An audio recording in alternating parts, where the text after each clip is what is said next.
Rhaegar Targaryen knew he was ready to be king the moment he first held his newborn daughter in his arms. The light in the infant's violet eyes, so like his own yet gentler, told him that the world could be changed if he had the courage. Long before he had children, he had been a serious boy, overshadowed by the darkest myths and truths of his house. He had heard the stories whispered in corridors, Aerys the Mad King, the cruelty that simmered in the Targaryen blood, the vile dance between brilliance and madness that had claimed many of his ancestors. But Rhaegar's sense of duty to the realm was greater than any fear. And so, when he ascended the throne peacefully, an event that shocked half the Seven Kingdoms, he was determined to rule with the harp as much as the sword, with wisdom as much as power. He was no fool. He knew whispers still traveled the length of Westeros. Rumors that Aerys Targaryen had been unfit for years, that his unpredictable tempers and paranoid fits were a danger not just to his enemies but to his own family.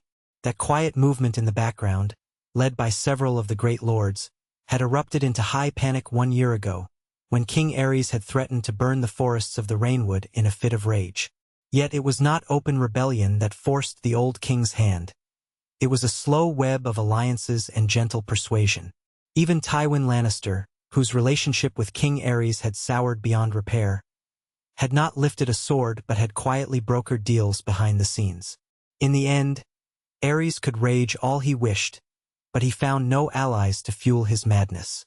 The crown's gold was drying up, the small folk were whispering prayers for deliverance, and the lords had agreed, at last, that the realm would be better off with Prince Rhaegar. Even Prince Lewin Martell, famed member of the King's Guard and uncle to Rhaegar's wife, Elia, had said softly that the time had come. Cornered but unchallenged physically, Aerys had no one to defend him, and so he had fled to Dragonstone in a swirling cloak of curses and scowls, raging that his son was stealing his birthright. With that, Rhaegar Targaryen became King Rhaegar I, and to everyone's astonishment, no blood was spilled. At his coronation, he had stood with Elia Martell by his side, her dark eyes reflecting concern and pride in equal measure, and the infant Rhaenys in her arms. No more war, the new king declared from the Iron Throne. No more madness. And the throne room, filled with his sworn lords, echoed with applause and huzzas, for the realm was weary of the old king's instability.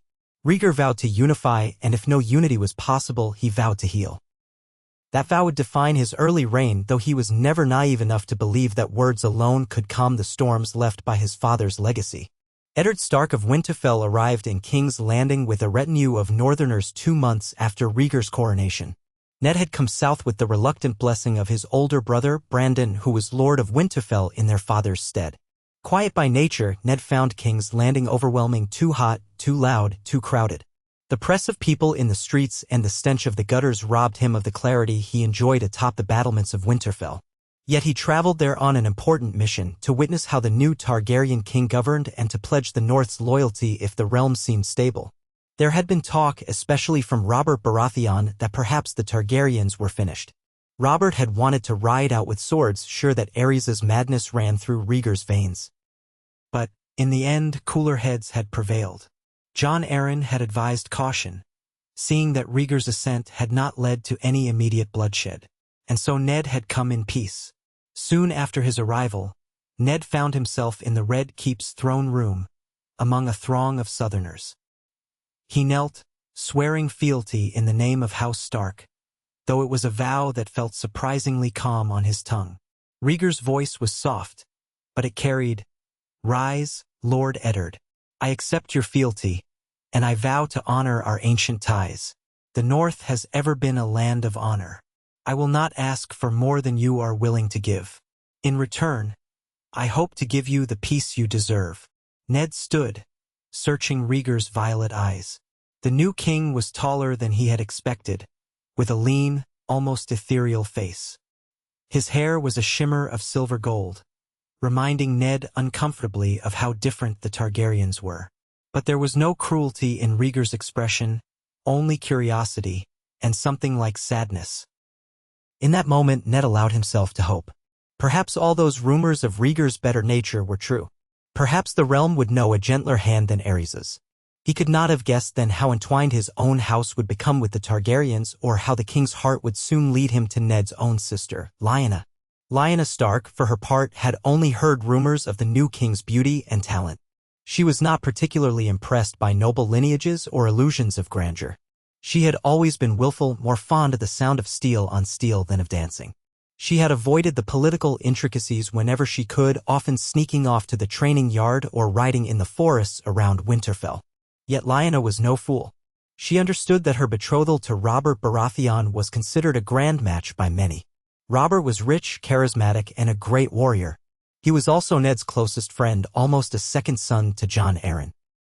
But from what Lyanna had seen, Robert was also impulsive, boisterous, and prone to illusions of grandeur. She often wondered if he could truly see her as anything other than a trophy or an ideal.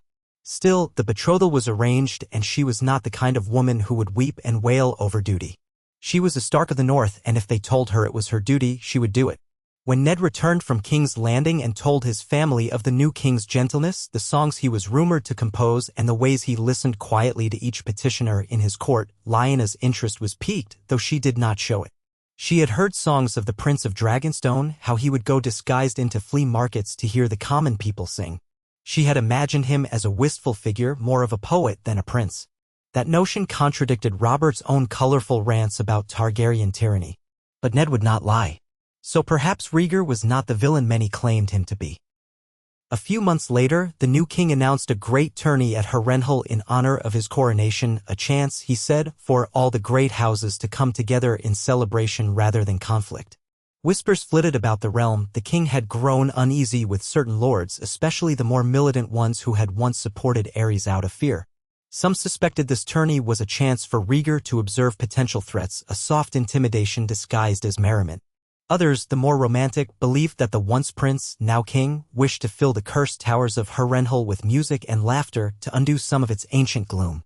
Whatever the reason, everyone of note traveled to Harrenhal that spring, eager to see what wonders might unfold under the new king's watchful eye. Lyanna Stark arrived with her brothers Brandon and Eddard, and with them came Robert Baratheon. The king's party was there in splendid regalia, with standards of the three-headed dragon swirling in the wind.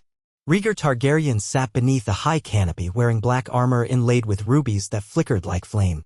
Alongside him was Queen Elia, her martell features regal, her smile reserved but genuine. Yet behind the gentle warmth lay a tiredness that the entire realm was beginning to notice. The queen had given birth to a second child, a boy named Aegon. Rumors circulated that her health was fragile. They said Rhaegar was a doting father, dividing his time between ruling and his family. Yet as the justs began, the king's eyes were not on his queen, not on the swirling knights, but on something else, someone else. Lyanna would later recall the moment clearly. She was hidden beneath a hood, standing in the crowd to avoid the attention showered on the noble ladies in the royal pavilion. She was enthralled by the spectacle of jousting lances splintering against steel shields when, through the corner of her eye, she realized King Rhaegar was staring directly at her. His expression was neither lustful nor commanding. It was a look of quiet astonishment, like a traveler in a foreign land who had discovered a familiar face among strangers. Lyanna pretended not to notice, but her heart drummed in her chest. When she glanced again, he had turned his attention to the field as though nothing had happened. Over the next 3 days, whispers abounded. The king was entering the lists, determined to prove his skill at arms. Grand melees, archery contests, and all manner of festivities surrounded the main event. Ned Stark, in his quietly dutiful way, spent time with Brandon, Robert, and a few other northern lords, while Lyanna explored the tents and booths set up around Harrenhal's bailey. She saw puppet shows from Bravos, fire eaters from Volantis, and 1,000 other wonders. Yet everywhere she went, people spoke of Rhaegar's kindness and his skill with the lance. She grew annoyed by the constant talk, as though he were some mystical figure who had descended from the heavens. Then came the day of the joust. In the final tilt, King Rhaegar faced Ser Barristan and Selmy, a knight of legendary renown.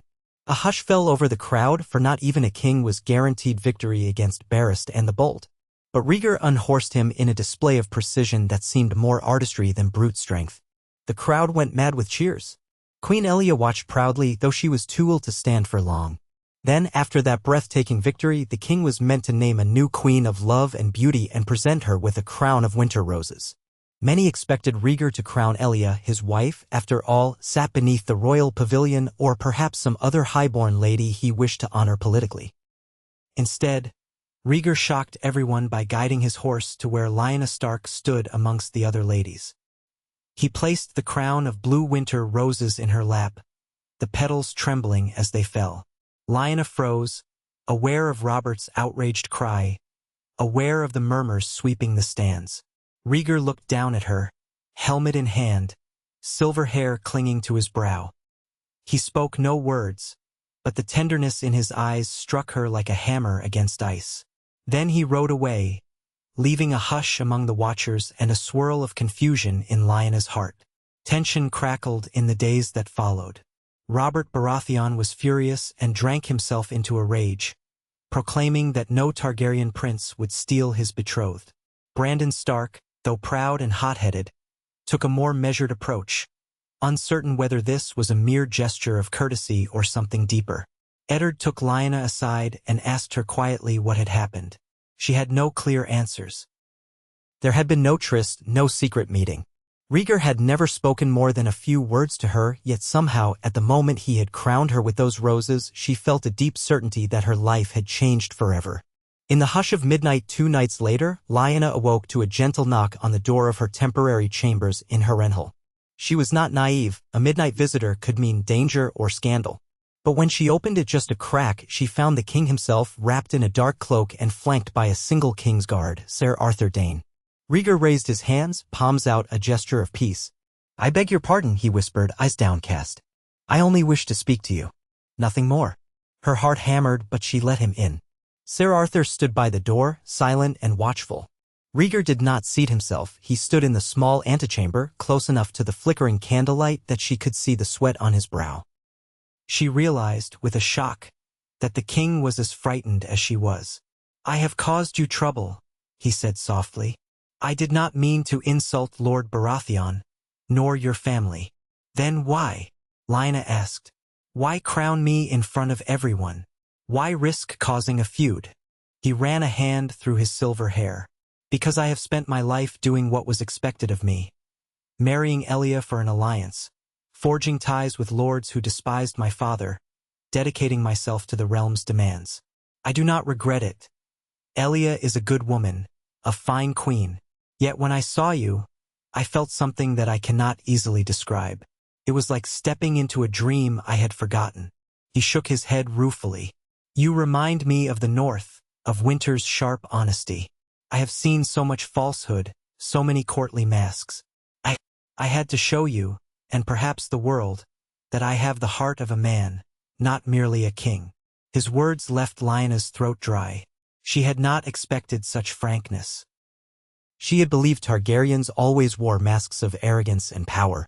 But Rhaegar spoke like a poet, one who had become a king by necessity. She said, "You have a wife and children, my lord." At that, Rhaegar's expression twisted with guilt. "I do, and I will never cast Elia aside. I love my children. But Elia, her health is—" He paused, searching for the right words. "She is not strong enough to bear more heirs. There is talk in Dorne that she should return to the Water Gardens for her peace of mind. My house needs alliances, needs to secure stability. And I need—" His eyes flickered from the candle to Lyanna's face. "I need someone who understands the chill truth of this world, who can stand beside me without guile. That is how I see you, though I know I hardly have the right to say so." Lyanna felt a tug of both sympathy and alarm. "You speak of an alliance, of duty. But do you think me some political piece on your board?" Her voice was sharper than she intended. "My father, my brothers, they decide these matters. And Robert is my betrothed." Rhaegar's eyes fell. "I am not proud of the upheaval I have caused. But there is a kind of prophecy, no, a vision I have carried for many years. One that speaks of the blood of dragons and wolves, a union that might avert a great darkness. My father was mad, yes, but I have read the ancient scrolls in the secret vaults of the Red Keep. I have seen hints that the prince that was promised, the savior, will come from our line. And I have a duty to ensure this realm can stand against what lies beyond the far north. If the old stories are true, then the cold winds will rise one day and we will need to stand together. Wolves and dragons united." She stared at him in disbelief. "You're speaking of old prophecies, children's tales?" "Children's tales, yes," Rhaegar said quietly. "But even children's tales have roots in truth. I do not ask you to accept it blindly. I only ask you to believe that I mean well. I crowned you queen of love and beauty, not to claim you as an object, but to honor what I felt the moment I saw you, a sense of destiny. I know that, at best, you might call it romantic folly. At worst, arrogance. Yet I cannot pretend I did not feel it." Lyanna let out a slow breath. Her mind spun with possibilities and consequences. She thought of Robert, so straightforward in his passions, always proclaiming how he would love her fiercely, father a brood of strong heirs with her, rule the Stormlands in glory. But in Robert's eyes she saw only the reflection of a hero's dream. In Rhaegar's eyes she saw conflict, duty, guilt, and a longing that felt more real. She spoke carefully. "You ask me to spurn Robert? To defy my father and brother?" Rhaegar hesitated. "I ask you for nothing final tonight. I only wanted you to know that I do not wish to make you a pawn. If you choose to follow your betrothal, I shall never raise a finger in protest. This realm has had enough strife. But if you find that your heart leads you otherwise, if your sense of justice and your sense of self guide you to stand beside me, then I swear I will do all I can to see that no blood is shed. We can petition your father, your brother, and Robert himself. Perhaps a compromise can be found. The realm is in a fragile peace, and I will not shatter it." It sounded impossible. Yet Lyanna found herself unable to dismiss it outright. She stood in silence for a long moment, heart-thrumming. Then she nodded slowly. "I will think on what you've said." The relief in Rhaegar's face was palpable. He pressed a folded letter into her hand. "Should you wish to send me your thoughts, there is a raven set aside for your use. If you want no part of this, burn the letter. I will never speak of it again." She almost laughed at the strangeness of it all, a king sneaking through corridors in the dead of night, confessing his heart as though he were a troubadour at her window. "You are bolder than I expected," she managed. "I am many things," Rhaegar said, a self-mocking note in his voice, "but I have rarely been bold. It seems you have awakened that in me." He bowed once, respectfully, and left with Ser Arthur in tow, leaving Lyanna to wonder how she had fallen into a world that seemed less like the pragmatic north she knew and more like some complicated ballad. In the days that followed, the tension around Harrenhal threatened to ignite. Robert brooded, muttering about Targaryen arrogance. Brandon Stark tried to keep the peace, but he had a temper of his own, and more than once he nearly confronted Rhaegar about insulting their sister. Yet the king behaved courteously at every turn, making no overt moves. Queen Elia remained gracious, showing no sign of disapproval. It was almost more disconcerting that there was no scandalous confrontation. The lords and ladies waited for something to explode, but the king's household was as calm as ever, giving no cause for open strife. At last, the tourney ended. The trophies were awarded and many prepared to depart.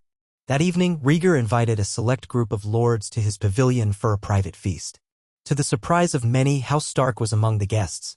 Lord Robert Baratheon was not invited, for reasons that were obvious, though it caused him further anger. Ned Stark attended, along with Brandon, unsure what they would find. King Rhaegar greeted them in a modestly decorated tent, not the lavish thing one might expect. The table was adorned with simple fare, fresh breads, roasted meats, Dornish wine. Queen Elia was seated in a place of honor, though the flush in her cheeks hinted at her fragile state. Beside her sat Prince Oberyn Martell, who had come to oversee his sister's condition. The king's guard stood at a discreet distance, watchful. Lyanna, included in the Stark party, found her hands trembling as she took her seat. Rhaegar spoke graciously to Brandon Stark, acknowledging him as the heir to Winterfell. He inquired after the North, the growth of trade in Wight Harbor, and the state of the Night's Watch. Brandon answered, cautious. Ned contributed where he could in his soft-spoken way. The conversation was polite, almost too polite, until at last, Rhaegar set down his cup and faced Brandon with calm resolve. "My lords," he said, "I wish to address a delicate matter. It concerns Lady Lyanna." Brandon stiffened. Lyanna felt her pulse racing. Rhaegar continued before they could protest. "I have no intention of dishonoring her. But I have asked for her companionship in a formal sense as a second consort recognized by the crown." A hush fell like a stone dropped into a pond. Elia glanced down, seemingly unsurprised but pained. Yet her eyes held no malice, only a stoic acceptance. The concept of a Targaryen taking more than one wife was not without precedent. Their dynasty was built on such traditions. Aegon the Conqueror had 2 sister wives. Yet it had been generations since such a thing was openly practiced. Brandon's face flushed. "Your Grace, that is impossible," he said stiffly. "My sister is betrothed to Robert Baratheon." Rhaegar inclined his head. "I know this. And I respect House Baratheon. Lord Robert is dear to many. But we are in a new era. My father's madness nearly tore the realm apart. I have taken the throne in peace, but there remain tensions. The Stormlands will be a crucial ally, yes, but so will the North. And I believe that if Lady Lyanna truly wishes to join me, it may unify us in a way that no single alliance could." Elia spoke then, her voice soft but clear. "I understand your shock, Lord Brandon, Lady Lyanna. Please believe me when I say that we do not seek to shame your family. I have spoken with his grace, and I know there is a certain prophecy he has long believed in. I also know that my health prevents me from bearing more children safely. The realm needs stability. If the king has chosen your sister, I do not oppose it. I trust him, and if he believes this is best for the realm, then I will lend him my support. Brandon's eyes darted from Rhaegar to Elia, then back again. His mouth opened, but no words came. Ned, quieter, observed the dynamics with keen eyes. He saw the sincerity in Elia's face. He also sensed that Rhaegar was utterly serious. This was no lustful whim. It was a carefully planned approach, albeit with a foundation in the king's personal feelings. Brandon spoke at last, measured but firm.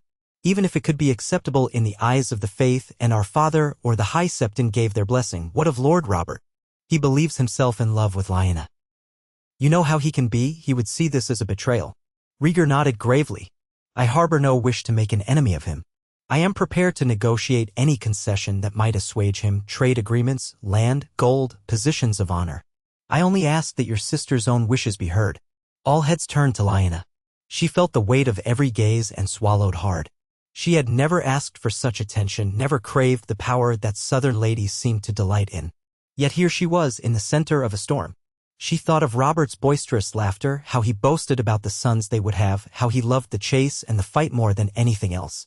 She thought of the king before her, a poet-warrior who spoke of prophecy and duty, who seemed weighed down by the burdens he carried.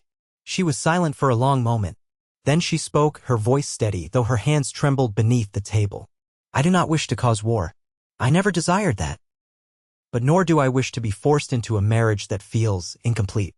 Robert's heart is large and he is a brave man, but we have never truly understood one another. I believe he loves the idea of me more than who I really am. She glanced at Rhaegar, then quickly away. If peace can be maintained, if no blood need be shed, I will consider this proposal. But I will not be a secret paramour. If I join with you, your grace, I will do so openly and with dignity or not at all. Rhaegar nodded solemnly. You shall have all the dignity you are due. The realm will recognize you as a queen in your own right. Elia's lips curved in a sad smile. And I will stand beside you both. Brandon, seeing that Lyanna's mind was all but set, rubbed his temple in frustration. The North won't like this. Robert will certainly not like this. He may feel robbed. Then we will handle it delicately, Rhaegar said. I will invite him to King's Landing for a private discussion. I will pledge him my friendship. If he refuses, we will keep negotiating. I do not want war. Brandon nodded curtly. War helps no one. Yet his voice shook slightly, as though uncertain whether war could be avoided if Robert's anger burned too hot. A hush followed, broken only when Prince Oberyn proposed a toast to the future. Glasses were raised, though the mood was uncertain. Lyanna felt as though she had stepped beyond a threshold she could never return from. And Rhaegar, in his gentle, determined way, had guided her there. Word of the arrangement spread slowly, for Rhaegar was discreet. He first summoned Robert Baratheon to King's Landing. The large, charismatic lord arrived with a small retinue, already fuming. But he could not openly defy the king in the heart of the capital, not without risking the entire Stormlands. Rhaegar received him in the great hall, flanked by lords from every corner of the realm. Their presence was a calculated show of unity. Robert was forced to keep his voice level, though he vibrated with barely contained fury. You want to take my bride, Targaryen? Robert spat the word as if it were poison. Then you'd better take my life too, because I'll not stand for it. Rhaegar remained composed. Lord Baratheon, I do not come to take anything from you. Rather, I come to offer you a different future. I can grant you favorable trade rights in King's Landing, funds to rebuild any strongholds or roads you choose in your lands, a seat on my small council, whatever you wish, so long as it is within reason. Robert narrowed his eyes. What I wish is Lyanna. We are betrothed. That is within reason. I understand your heart, Rhaegar said softly, but I will not force a lady to keep a betrothal she no longer desires. If you truly love her, you must respect her choice. Robert's nostrils flared. He looked around, saw Eddard Stark and Brandon standing quietly by, their faces grim. He realized in that moment that Lyanna's own family was not wholly opposed to this madness. He wanted to lash out, but even his best friend, Ned, gave him a sad, pleading look as if to say, we must avoid violence. Lyanna is meant to be mine, Robert growled. I'd sooner kill you than let you have her. A murmur swept the hall. Rhaegar did not rise to the provocation. You know that would mean your own destruction, he said calmly. The entire realm stands behind me now, not from fear, but because I am trying to undo the sins of my father. No one desires more bloodshed. For a long moment, Robert trembled with rage, knuckles whitening around the pommel of his sword. Then the tension broke. He laughed, a harsh, bitter sound. You talk of love and prophecy, Targaryen, but we all know your house is rotten. Maybe you're different, but the blood of the dragon is a curse and you want to drag Lyanna into your madness. Rhaegar's expression betrayed a flicker of pain. I do not deny the curse of my house, but I choose to rise above it. He lifted his gaze, meeting Robert's eyes. If you will not accept my terms, I will not fault you. But know that the choice is Lyanna's. She is free to remain in Winterfell if she wishes or to wed you if her heart calls her to it. But if she will have me, I will honor her openly. A silence. Robert turned to Ned, voice hoarse. Is that true, Ned? Your sister wants this. Ned hesitated. She believes it is best for her, Robert. She was never certain she could be what you wanted. The fault is not yours, nor hers. It is simply how it is. Robert cursed and spat on the floor. I see how it is. You're all enthralled to the Silver Prince now. Then he turned and stomped away, refusing to listen to any more. His retinue followed, steel clanking. The onlookers parted to let him pass. There was no immediate duel or violence, to the relief of all. But Robert Baratheon's pride was shattered, and the storm he carried in his heart was a dangerous one. Still, Rhaegar's goal was achieved. There was no war cry, no official call to arms from the Stormlands. Robert retreated to Storm's End, cursing Targaryens at every step. The realm held its breath, waiting to see if he would muster forces. Yet Jon Arryn, who loved both Ned and Robert like sons, convinced Robert not to plunge the kingdoms into chaos. Perhaps, Jon argued, Robert could find a better match or find solace in another alliance. Time would heal the wound, if he let it. Bitterly, Robert relented, at least for the moment. In the capital, preparations began for a second royal wedding. The High Septon hesitated, uncertain whether to bless a king taking another wife. But Rhaegar had quietly sent ravens to certain influential figures, reminding them that Targaryen tradition allowed polygamy in the past. He also made a generous donation to the faith, funding the rebuilding of several septs in the war-torn regions near the Blackwater. The gold, combined with the genuine desire for peace, swayed the faith enough that they turned a blind eye to the unusual circumstances. Moreover, Queen Elia herself publicly endorsed the union, calling it a sacrifice she made for the good of the realm, a statement that drew both admiration and pity. Lyanna Stark arrived in King's Landing amid the swirl of gossip.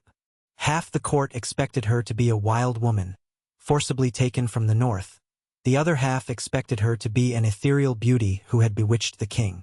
She was neither. She was a strong, sharp-eyed northerner who found the southern air stifling. Yet she carried herself with a quiet dignity that silenced even the snidest tongues. She avoided the pageantry of court as much as possible. Queen Elia, seeing her discomfort, extended a gentle hand. Let us not be enemies, Elia said one day in the Queen's solar where they took tea together. I know many who would balk at sharing a husband, but Targaryens have shared bloodlines and vows before. I will not pretend it is easy, but I believe Rhaegar's heart is big enough. He will not discard me, nor our children. Lyanna studied Elia's face, seeing the fragility there, the paleness of her cheeks.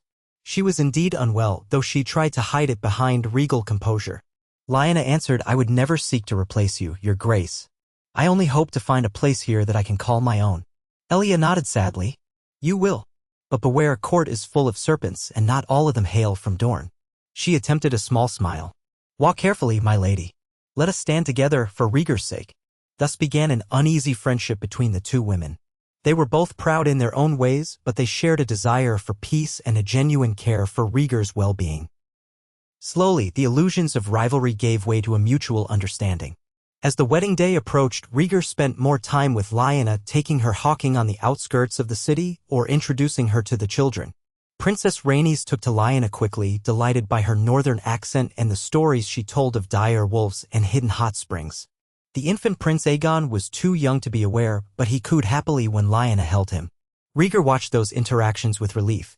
He did not want his new marriage to create resentments within the royal family. He also sensed that Lyanna was adjusting to the southern climate, feeling suffocated by King's Landing's heat and politics. He made arrangements for small northern comforts in her future chambers: wolf pelts, chilled water basins, small winter roses brought by ravens. These gestures touched Lyanna more than she cared to admit. She had never imagined that a man so burdened by monarchy could also attend to such details. On the day of the wedding, the great September of Baelor was filled with lords and ladies in their finest attire. The white stone of the Sept gleamed under the midday sun, and the fragrance of incense drifted through the air. Lyanna wore a gown of shimmering gray and silver, with subtle embroidery of direwolves at the hem. Her hair was loosely braided, threaded with small silver ornaments. She clutched a bouquet of winter roses, flown in from the north at great expense. Rhaegar waited at the altar, cloaked in Targaryen red and black, with the royal crown on his silver hair. Queen Elia stood nearby, a silent pillar of support. Tension simmered in the crowd, for many had never witnessed such a ceremony. Two queens, bound to one king. Yet no one dared speak against it openly, not with the Kingsguard arrayed in their white cloaks, not with the knowledge that the realm's greatest houses had agreed to keep the peace. The High Septon officiated, voice trembling with a mix of reverence and uncertainty. When Rhaegar and Lyanna exchanged vows, a hush fell. Lyanna's voice was strong, betraying no fear, only a quiet determination. Rhaegar's voice was low, tinged with an almost spiritual awe, as though he felt prophecy unfolding around him. When the High Septon pronounced them bound, Rhaegar leaned in and kissed Lyanna gently on the brow. The crowd erupted in polite applause, though not nearly as enthusiastic as one might expect at a typical royal wedding. This was new, unprecedented. Some were uneasy, others fascinated. But the vow was done. Lyanna Stark was now Lyanna Targaryen, second queen and sometimes called the Wolf Queen. That night's feast was grand but subdued. Queen Elia sat beside Rhaegar. Lyanna sat on his other side. The realm watched the delicate dance of these two queens, half expecting some sign of jealousy or bitterness. None was offered. Elia gave Lyanna a soft smile, and Lyanna offered her thanks for the welcoming gesture. The music that played was haunting and melodic, rumored to have been composed by Rhaegar himself. In it, there was a sense of mourning and hope intertwined, a reflection, perhaps, of the contradictory nature of this marriage. Far from King's Landing, Robert Baratheon drank himself into a stupor at Storm's End, refusing any invitation to attend. In the north, Brandon Stark wondered whether he had done right by his sister, but the letter she sent him assured him she had chosen her path freely. In Dorne, Prince Doran Martell whispered that this arrangement could be beneficial if Elia was still cherished. He had no desire to see his sister cast aside. So, for the time being, peace held. In the months that followed, Lyanna found her place at court, though she was not particularly fond of the politics swirling around her. She spent time training with the sword and spear in private, shocking many courtiers who found it unseemly.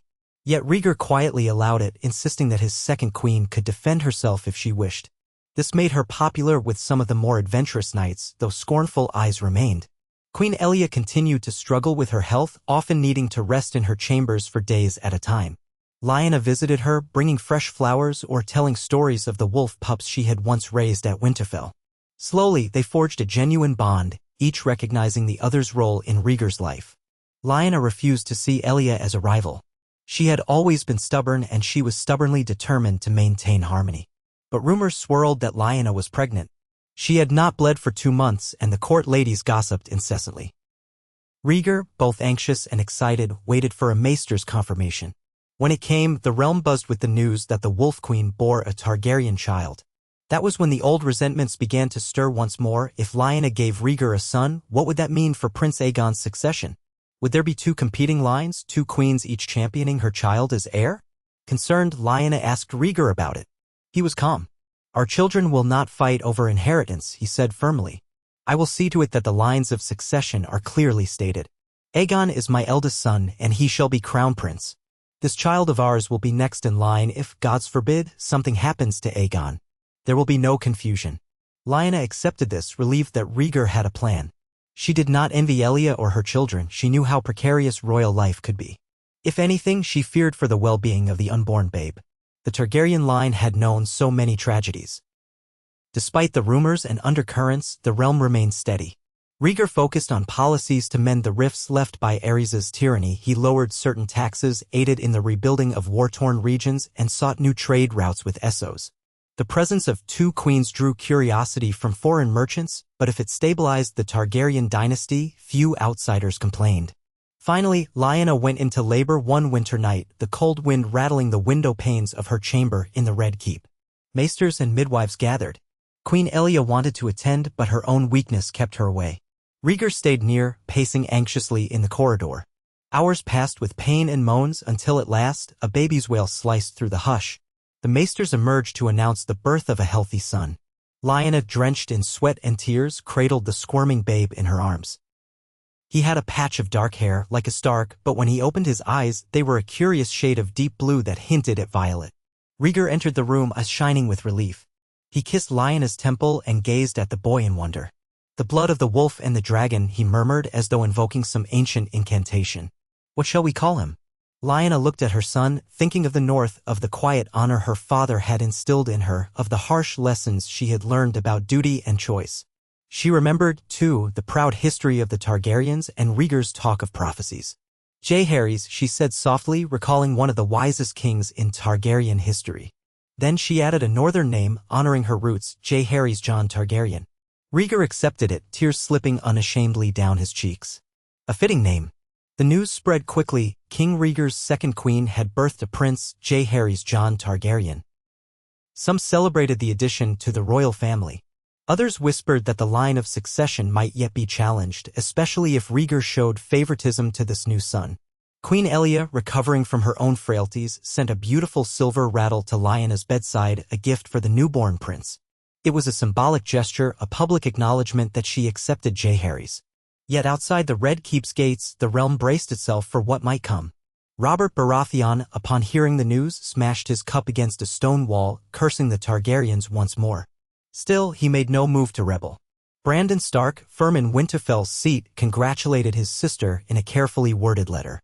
Tywin Lannister merely watched from Casterly Rock, evaluating how this development might shift alliances in the future. The Dornish, protective of Lyanna, reserved judgment, uncertain whether the king's new child threatened Prince Aegon's standing. But the months that followed the birth proved uneventful in terms of major conflicts. Rhaegar's style of rule, calm, measured, often seeking counsel from experienced lords, kept the realm stable. The personal drama within the royal family no longer surprised the court. They became accustomed to seeing Queen Lyanna and Queen Lyanna appear together during court functions, each dressed in her house colors. Some ballads even arose about the two queens, painting them as figures from a grand tapestry of prophecy. Rhaegar, though devout in his own way, tried to keep such talk from spiraling into fanaticism. As time passed, Lyanna grew into her royal role, learning to navigate the labyrinth of courtiers who approached her with petitions and flattery.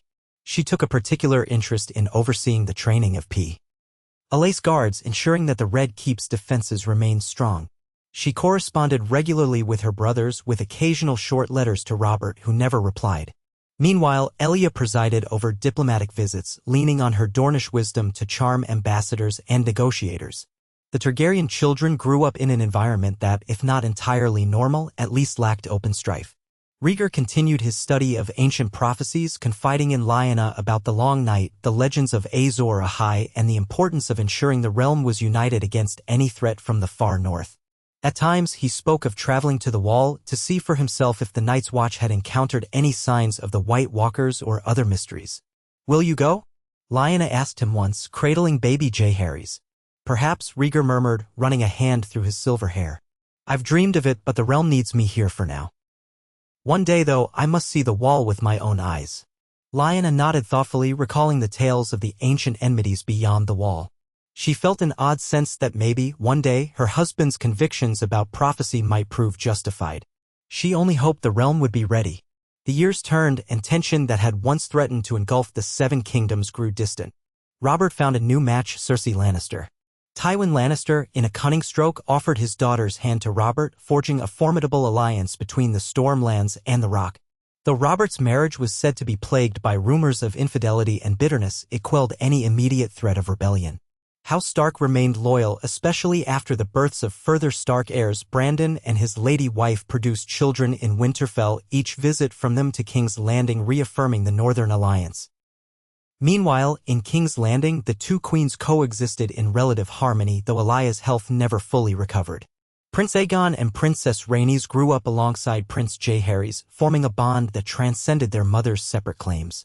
They were half-siblings, but they shared blood, and under Rhaegar's gentle guidance, they learned to see each other not as rivals but as allies. Rhaenys in particular took a protective stance toward little Jaehaerys, teaching him to dance and to sing. Aegon, older by a few years, boasted he would be a better swordsman, though Jaehaerys was quick and observant. The court was fascinated by the boy who bore both Stark and Targaryen blood. Some whispered that he might grow into a formidable warrior, blending the North's resilience with the dragon's fire. Others saw in him a possible figure of prophecy, though Rhaegar never openly named him as such. The king hoped his children would complement one another's strengths, forging a future where Targaryen rule was unassailable by petty feuds. Little by little, Lyanna found a surprising contentment. She missed the North fiercely, its crisp air, the howl of wolves, the quiet dignity of its people. But each time she held her son's hand or saw Rhaegar's soft smile when he returned from council meetings, she felt a sense of purpose. She was forging a path that might keep the realm from tearing itself apart. And though it was not the life she had once imagined, married to a single lord, mistress of a keep in the Stormlands, it was a life she had chosen of her own will. Still, storms ever gathered on the horizon. Rumors of unrest in Essos, talk of raiders in the Stepstones, flickers of discontent among the more traditional lords of Westeros who found the idea of two queens unseemly. The realm was at peace, but it was a precarious peace, balanced on the tip of a sword. Rhaegar spent many nights reading by candlelight, conferring with Maester Aemon at the wall via Raven about the portents in the sky. He had a foreboding sense that the age of summer would not last forever, that winter would come, as it always did, and that some deeper darkness might ride with it.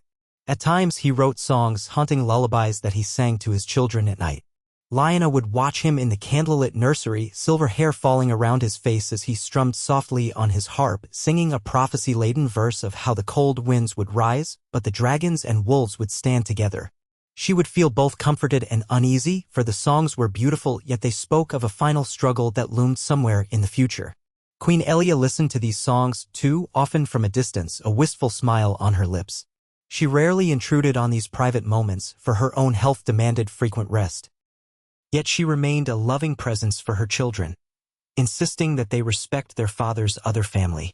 In that way, she, too, helped lay the foundation for what Rhaegar hoped would be a unified future. And so the years passed, with no sword drawn, no armies marching. The dire predictions of a great war of succession did not come to pass. Instead, King Rhaegar's reign was shaping into a tapestry of cautious alliances and subtle transformations. The small folk quietly began to admire the Wolf Queen, who rode out among them in plain clothes, sometimes even sneaking away from the Red Keep's stifling formalities. They found her less distant than the typical Targaryen royals, as though her northern blood made her more approachable. She would return from these ventures, cheeks flushed, recounting to Rhaegar stories of street performers or local smiths who claimed to have crafted a new type of plow. Rhaegar listened to these tales with encouragement, sometimes making swift decisions to fund this or that improvement. In time, a kind of synergy arose between them, his knowledge of prophecy and courtly nuance, her practical sense and empathy for the common people. They were not without differences or arguments. Lyanna would often complain about the secrecy of Targaryen tradition, about cryptic references to texts that only Rhaegar could read. Rhaegar would sometimes chastise Lyanna for her impulsive rides outside the gates, citing the risk of kidnapping or assassination. But these quarrels never festered, for they shared a core commitment to preserve peace and prepare for whatever threat might come from the shadows of history. In the north, the days grew shorter, winters grew longer. Maester Luwin wrote to the capital, reporting heavier snowfall than usual, though it was not yet a crisis. In the Iron Islands, House Greyjoy continued its usual seafaring ways, though Balon Greyjoy kept a wary eye on the shifting alliances of the mainland. Over in the Vale, Jon Arryn governed with a steady hand, supporting King Rhaegar's efforts to centralize certain tax policies. The Tyrells and Highgarden thrived, capitalizing on trade that flowed through the Reach. Dorne, home to Queen Elia, remained fractious at times. Prince Oberyn's fiery temperament occasionally clashed with the king's more measured approach, but they had no wish to see Elia dishonored, and so they stayed loyal. All of it formed a tapestry of tenuous balance. It might have unraveled at any moment had Rhaegar or Lyanna or Elia made a misstep. But the Mad King was gone, holed up on Dragonstone, still sending the occasional ranting letter, ignored by most. The once great House Targaryen was now stable under Rhaegar's leadership, at least for the present. Lyanna thought often of the day Rhaegar had crowned her with winter roses at Harrenhal. She remembered her confusion, her fear, and her secret thrill. In retrospect, it seemed inevitable that she would end up here, in a shared monarchy that defied tradition. Her father, Rickard Stark, had initially been horrified by the arrangement, but once he saw that the king respected the North and that no open rebellion had broken out, he bowed to the reality. Brandon, for his part, continued to rule Winterfell when Rickard passed, forging strong alliances. Eddard, who had no desire to displace his brother, quietly supported the family, splitting his time between Moat Cailin and Winterfell. The old stories of vengeance and doom that had hovered over House Stark seemed to fade. Lyanna hoped that meant the North would be stronger when the real challenges arrived. What those challenges might be, she could only guess. Rhaegar sometimes spoke in riddles, quoting ancient Valyrian texts about a prince who would unite the realm against the cold darkness. Elia humored it all but did not seem especially interested in prophecy, focusing instead on ensuring that Aegon and Rhaenys were positioned to lead if something happened to Rhaegar. Lyanna, for her part, would stare at her son Jaehaerys, wondering if he, too, had some destiny thrust upon him. She hoped quietly that he could simply live, that he would not be crushed under the weight of centuries of Targaryen expectations. And so the story began to settle into a new normal, an era of 2 queens, 1 king, and a realm that held its collective breath. Yet as the old saying goes, when you play the Game of Thrones, you win or you die, and peace in Westeros was never guaranteed. Rhaegar knew it. Lyanna sensed it. Even Elia, in her frailty, understood that a spark could ignite an inferno. But for the moment, the fires of war were banked. The lords who might have risen, Baratheon, Lannister, Tyrell, Martell, Stark, Tully, remained content or at least unwilling to risk open conflict. The small folk recovered from years of tension, each season of peace a blessing to them. Perhaps the greatest challenge lay beyond the comfortable illusions of southern courts. In the far north, rangers of the Night's Watch brought back increasingly strange rumors, sightings of pale shadows under the moonlight, unexplained disappearances, large packs of dire wolves prowling near the wall. News was slow to reach King's Landing, often dismissed as exaggerated tales. But Rhaegar would sometimes pore over these reports, lines of worry etching his face. The last thing he wanted was a complacent realm when a genuine threat could be gathering beyond the frontier. Lyanna, understanding the North better than any in the capital, began to advocate sending more resources to the wall, provisions, fresh recruits, additional funds for repairs. It was a modest measure, but it drew curiosity from many southern lords who saw little reason to care about the frozen wilderness. Rhaegar, however, supported her, ensuring that the crown would not neglect the watchers on the wall. This action earned him quiet respect from the Starks and the other northern houses who recognized the real possibility of danger. In truth, Rhaegar's hope for a lasting dynasty rested on the premise that if a great threat emerged, the realm would rally behind the Targaryens, not tear itself apart in petty squabbles. The forging of alliances with the Starks through Lyanna, the continuing bond with Dorne via Elia, and the carefully managed relationships with other houses were all steps toward that goal. If the realm ever faced a true cataclysm, they might stand a chance if they stood together. As months turned to years, baby Jaehaerys grew into a rambunctious toddler, chasing after his older siblings in the Red Keep's gardens. He had a laugh that reminded Lyanna of her little brother Rickon. Aegon and Rhaenys doted on him, though sometimes Rhaenys teased him mercilessly. Elia watched them play from a shaded bench, and Lyanna joined her, the 2 queens occasionally exchanging a small smile as the children tumbled in the grass. Rhaegar, returning from a meeting with his council, would pause in the archway to take in the sight. His children from both unions, playing together without malice, forging a bond that might define the future. He would cross the garden, bending to ruffle his son's dark hair, or to kiss his daughter's forehead. Then he would help Elia to her feet, for her legs often ached, and offer her his arm. Lyanna would walk beside them, her eyes scanning the horizon, thinking always of the north wind. The red towers of the keep shimmered in the southern sun, a symbol of Targaryen majesty. Yet the presence of a stark northern queen reminded all that times had changed. Within the halls of the Red Keep, the court bards had begun to compose new verses describing the harmony of the two queens and praising King Rhaegar's enlightened reign. No reign was ever perfect, of course. There were still disputes over taxes, local skirmishes, tensions among lesser lords. But no open war of succession consumed the kingdom, and that alone felt like a miracle after the chaos of Aerys's final years. People began to call it the blessed reign, though more conservative lords scoffed at the notion of blessing a king who practiced polygamy. Still, the realm was safer and more prosperous than it had been in decades, and the small folk noticed who fed them, who kept them free from war. And in that fragile peace, Rhaegar would sometimes take up his harp and compose ballads, channeling his hopes and fears into music. He sang of winter roses and white wolves, of dragons who soared against the night sky, of children who stood at the edge of the world to defend it. Lyanna would listen, her heart filled with an odd longing. For the north she missed, and for the uncertain future that stretched before them. Elia, too, would drift into the solar and listen quietly, her eyes closed, as though the music eased the weariness in her bones. Such was the shape of the realm, a tapestry woven of improbable threads. A peaceful transition of power from a mad king to a poet king. A second queen from the north forging ties once unimaginable, and a prophecy lingering in the background like a half-remembered dream. Some said the old gods must have guided their steps. Others insisted that the Targaryen capacity for forging destiny through marriage had prevailed yet again.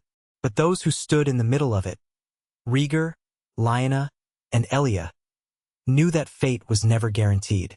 Peace had come by choices, by risk, by a refusal to let old grudges fester into violence. Whether that peace would hold forever, none could say.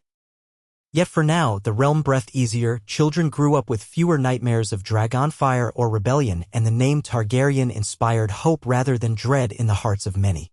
It was a fragile hope, but in the Seven Kingdoms, sometimes that was all that stood between civilization and chaos. And so they lived, day by day, each playing a part in a story that might have been doomed to tragedy had a single sword been raised at the wrong moment or a single heart refused to bend. Instead, the Wolf Queen and the Dragon King, alongside the Dornish Queen, shared a table, a throne, and a dream. A dream of a realm united, waiting for the coming winter, bracing itself against the unknown. On quiet nights, Lyanna would walk to the balcony overlooking Blackwater Bay, the moonlight gleaming on the dark waters. She would recall the crisp northern wind, the snows of Winterfell, the howls of wolves echoing in the Godwood. She wondered if she had betrayed that part of herself by binding her fate to this southern king. But when she felt a hand slip into hers, when she turned to see Rhaegar's serene face and Elaya's gentle smile, she realized she had not lost her northern soul. She had merely carried it south, fusing it with a different fire, forging something new. This, then, was the shape of what might have been, had peace conquered the ghosts of vengeance, had prophecy guided hearts rather than swords. A realm where the next generation of Targaryens might stand together, wolf blood mixed with dragon's flame, unbroken by the wars that plagued their ancestors. A realm that, at least for a time, could believe in the possibility of unity and in the gentler songs that a poet king might sing. The Raven arrived on a cool autumn morning, bearing news that would forever alter the course of King Rhaegar's reign. He had begun his day with the usual council meetings, speaking with the Master of Coin about provisioning the royal fleet, hearing updates from the Master of Laws about a dispute between House Bracken and House Blackwood.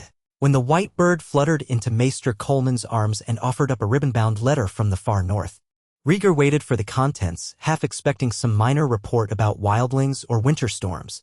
But as soon as he saw the Maester's stricken face, he knew this was no ordinary tidings. The letter seal was from Lord Commander Corgyle of the Night's Watch.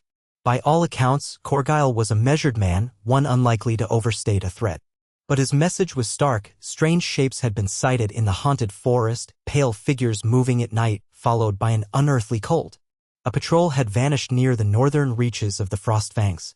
Another group of rangers reported seeing something that made the hair on their arms stand straight up, something that neither man nor beast could easily describe. The words blue eyes and walking corpses appeared in the Raven's text, a fragment that sent a chill through Rhaegar's blood.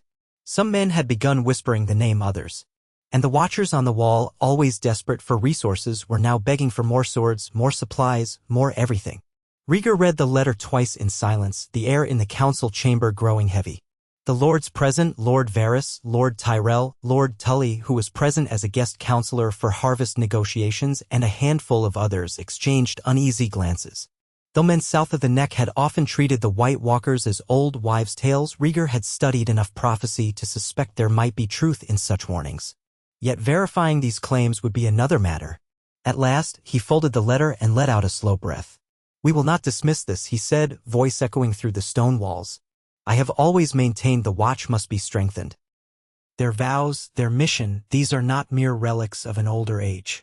They guard us against threats unknown." Lord Tyrell, though polite, could not entirely hide his skepticism. "Your Grace, the watch has cried alarm before. Wildlings, wights, the others, tales to keep us sending gold and men. Is there no possibility that this is simply wildling raids that have spooked them?" Rhaegar's eyes flicked to the letter again. "Possibly. But the time for ignoring the North's warnings is past. We will send more men, more supplies. And I shall consider traveling there myself to see what can be learned." That last statement sent murmurs around the table. It was not often a king threatened to leave the comfortable walls of King's Landing and venture to the bitter north, least of all into regions haunted by rumor. But Rhaegar's mind was already turning. He recalled the ancient texts locked away in the Red Keep library, the accounts left behind by Maester Aemon, and the fragments of prophecy that pointed to a great darkness from the far north. If the Night's Watch was truly facing the others, if such creatures indeed existed, then the entire realm stood on the edge of a cataclysm. He glanced at Lord Tully, who had always been moderate in his approach. Tully's plump face was set in concern. "Your Grace, if you do go, you must take every precaution. The roads north of Winterfell can be dangerous at the best of times, and if there is something more than wildlings out there." "Yes," Rhaegar said, "which is precisely why I won't go alone. I will send word to Winterfell to arrange a royal visit. The watchers on the wall deserve to know their king's support is no mere promise on parchment." The council did not outright oppose him, though they exchanged looks that conveyed a healthy dose of concern. Rhaegar quietly felt a stir of excitement beneath his worry. For years, he had studied cryptic verses about the long night, about Azor Ahai reborn, about a promised prince. He was not fool enough to think himself that promised savior, but his instincts told him that if winter's darkness was creeping back, they could not afford ignorance or apathy. He would do whatever was necessary to protect his kingdom from repeating the catastrophes of legend. By the time council was dismissed, word had spread that the king was preparing a northern progress. Courtiers erupted into speculation. Was it truly about the Night's Watch? Would Queen Lyanna accompany him, being of the north herself? How would Queen Elia manage the court alone, given her delicate health? Where would the children remain? Rumors swirled, for the realm had known no such royal journey since before the Mad King's final years.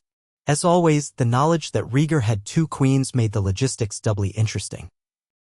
Who would attend which duties? Who would remain in King's Landing? The gossip carried on through the corridors, from the servants' quarters to the gilded feasting halls. Rhaegar summoned Lyanna to his private solar that evening, once the bustle of the day settled. She arrived, her features subdued but curious, wearing a simple gown of gray with a direwolf pin at the shoulder. He noticed how her eyes flicked to the letters on his desk, to the harp in the corner, to the half-finished treatise on the age of heroes that he had been poring over. The shutters were drawn, and the warmth of a brazier lit the room with a gentle glow. "What news from the north?" Lyanna asked before he could speak. She had always been direct, one of the many qualities that drew Rhaegar to her in the first place. A part of him sometimes missed the hush of more traditional southern ladies, but never enough to want Lyanna to be anything other than herself. He handed her the Raven's letter. She scanned it, her frown deepening. "I've heard stories from my brothers too, talk of unnatural cold spells, missing travelers. Brandon is trying to bolster the holdfasts along the northern roads." Rhaegar nodded gravely. "I've decided to go. The watch is begging for assistance, and I can't govern blindly from so far away." Lyanna set the letter down, crossing her arms. "I'll come with you." He had expected her to say that, yet he still felt a rush of warmth in his chest. "It will be a difficult journey. The roads will be cold, likely dangerous. And you know how the realm's lords might balk at both of us leaving for so long." She arched an eyebrow. "Danger or not, the watch is my father's legacy too. The Starks have always supported them. Besides, do you think me too soft after a few years in the Red Keep?" Her tone was teasing, but there was an underlying resolve. "I'm no southern queen. I was born to ride through the snows if need be." He smiled softly. "I would never doubt it. But I worry for Jay Harry's, he's still so young. You'd have to leave him behind, at least until we're sure the path is safe. Lyanna's face softened at the mention of their son. He's old enough to understand we must do our duty. Aegon and Rhaenys can look after him in the meantime, or else he can remain in the care of the maesters and septas. Then she tilted her head. Will Elia mind ruling alone?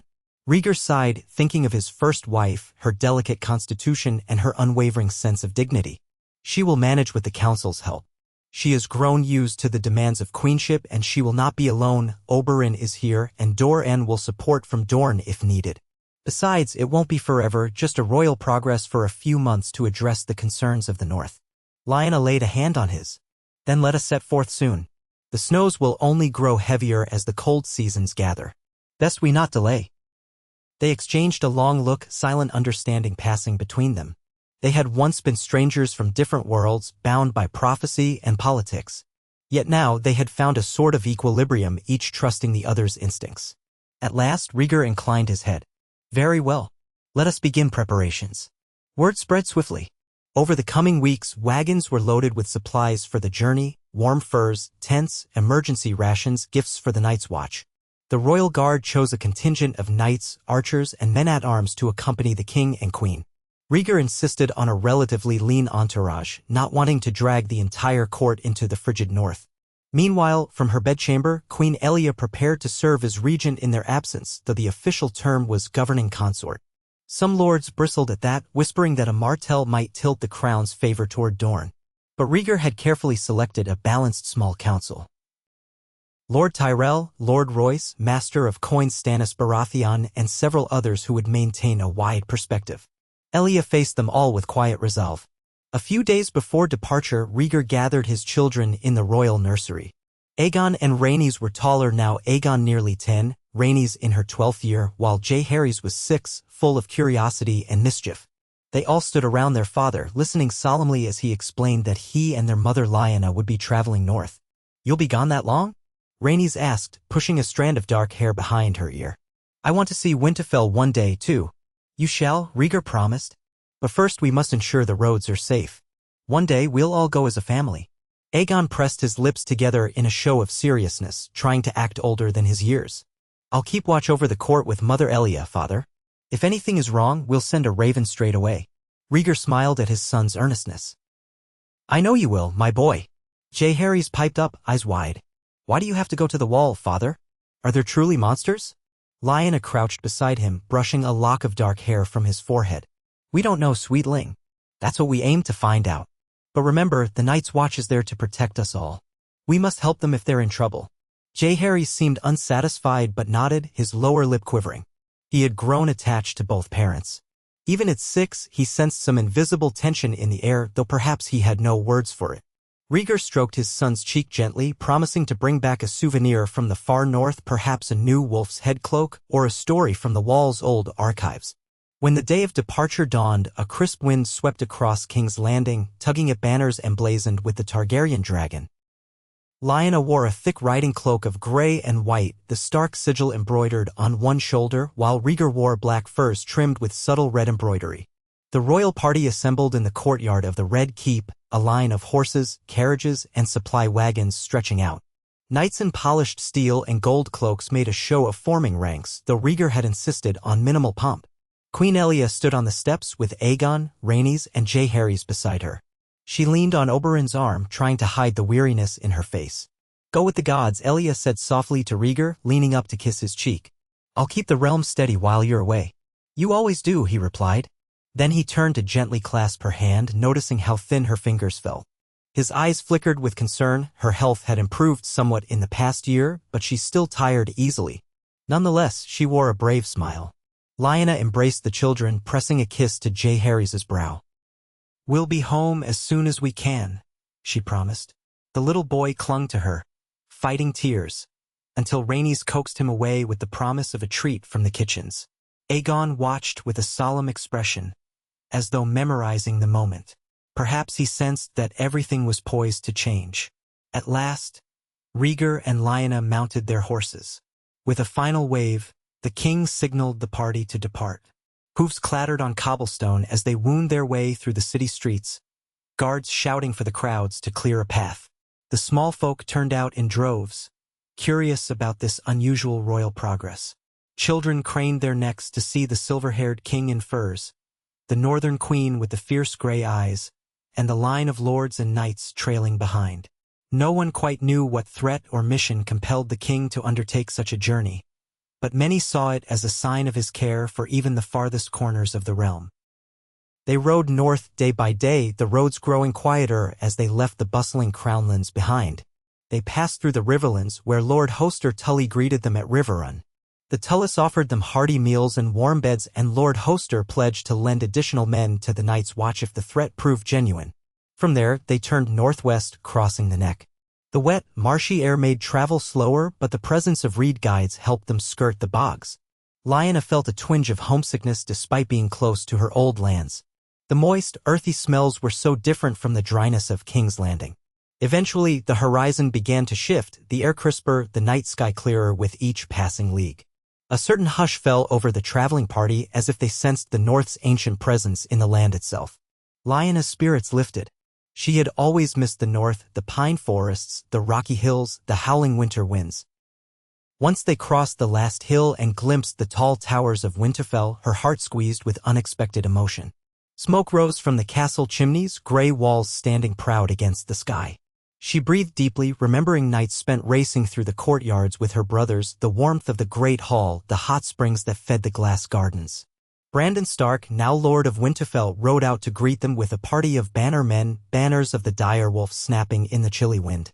He was older than Rhaegar by several years, his frame broad and his hair tied back. His face lit up when he saw Lyanna, though there was a measure of caution in his eyes as he regarded Rhaegar. They had come to a fragile understanding over the years, but the memory of how his sister's betrothal to Robert Baratheon had been broken lingered. Still, Brandon wore a polite smile, gesturing for them to ride forward. "Welcome to Winterfell," he said in a deep voice that carried on the cold breeze. "We've prepared chambers for you, my lord, my lady. I hope the journey wasn't too harsh." Rhaegar inclined his head graciously. "Thank you, Lord Brandon. The roads were easier than I feared, though we're just at the edge of winter's beginning." Brandon nodded, then turned his gaze to Lyanna. "You look well, sister." His voice softened, genuine affection shining through. "You've been gone too long." Lyanna felt a lump form in her throat. "It's good to be back," she managed, remembering the crispness of the air, the biting cold that was so familiar. She had to resist the urge to leap off her horse and throw her arms around her brother. They entered through the gates, passing under the stone arch where the portcullis was raised. The courtyard bustled with activity as stable hands rushed forward to take the horses. People paused to stare, not out of open suspicion, but with the curiosity that came whenever a king arrived unannounced. Once inside the great hall, they found a roaring fire in the large hearth, as was the custom in the North's cold climate. Rhaegar allowed himself a moment of reflection. He had visited Winterfell before, but never with such clear purpose. The ancient atmosphere of the place, the worn stone floors that had seen centuries of Starks, carried a weight of history that King's Landing did not. That evening, Brandon hosted a feast in their honor. The fare was simple yet hearty. Roast venison, hot stews, dark bread fresh from the ovens, and strong ale. The hall was lit with torches that flickered against the gray stones. Lyanna sat beside Rhaegar at the head table, while Brandon presided to Rhaegar's left. The Stark bannermen were present, small lords and knights whose families had served House Stark for generations. Some eyed Rhaegar with a mixture of respect and wariness, for Targaryen rule was still a distant concept to many in these parts. The presence of Lyanna as a queen of the realm tempered some of that distrust, for she was a Stark by blood. As the feast wore on, Brandon raised a horn of ale to propose a toast to their safe arrival. He cleared his throat, a trace of hesitance in his voice. "To King Rhaegar, who rides the length of the realm to protect the Night's Watch. May your journey beyond Winterfell be fruitful, and may the old gods watch over your steps." The toast concluded, and cups clinked together. Rhaegar returned the courtesy, calling out a blessing upon House Stark, praising their steadfast honor. After the meal, Brandon guided Rhaegar and Lyanna into a smaller solar near the Godswood, where the warmth of a smaller fire created a cozy atmosphere. Ned Stark was there as well, having traveled from the Vale with his wife, Lady Ashera, to see the king's arrival. Lyanna greeted Ned with a warm embrace, tears threatening to prick her eyes. She had written letters to him often, but seeing him in person brought a flood of memories. His shy smile, the quiet strength that always lurked behind his gentle manners. He looked older, lines at the corners of his eyes, but still the Ned she remembered. Once they were settled with cups of hot mulled wine. Brandon folded his arms and studied Rhaegar. "I've heard rumors, Your Grace. Strange sightings talk of the others. We've had travelers vanish in the northern stretches. Even the wildlings have gone quiet. We've doubled patrols, but Winterfell can't spare too many men. Not when we must also watch for raids along the coasts." Rhaegar nodded, his expression serious. "The Night's Watch letter speaks of unnatural cold, of wights. I intend to travel to Castle Black and see what the Lord Commander has discovered. I may go beyond the wall, if that's what's needed." Ned frowned. "That's a dangerous idea. The frosts have come earlier this year, and if there truly are horrors out there." "That is why I must go," Rhaegar said softly. "I cannot ignore a threat that may one day consume us all. If the realm is to unite against whatever lies in the far north, we need to know the truth." Brandon exchanged a look with Ned. "We'll provide whatever support you require. Guides, supplies, winter gear. But I'll not lie, this sets my nerves on edge. If anything were to happen to you, King's Landing might suspect the North of treachery." Lyanna spoke up, her tone gentle yet firm. "Which is why I'm here. The realm must see we stand together. If we find proof of these threats, it'll be all the more reason to rally the 7 kingdoms, not divide them." Brandon let out a slow breath. "Very well. I'll arrange the best men to accompany you to the wall. But I'd advise caution before venturing beyond it." They talked late into the night, discussing logistics, the state of northern roads, and how best to approach the Night's Watch.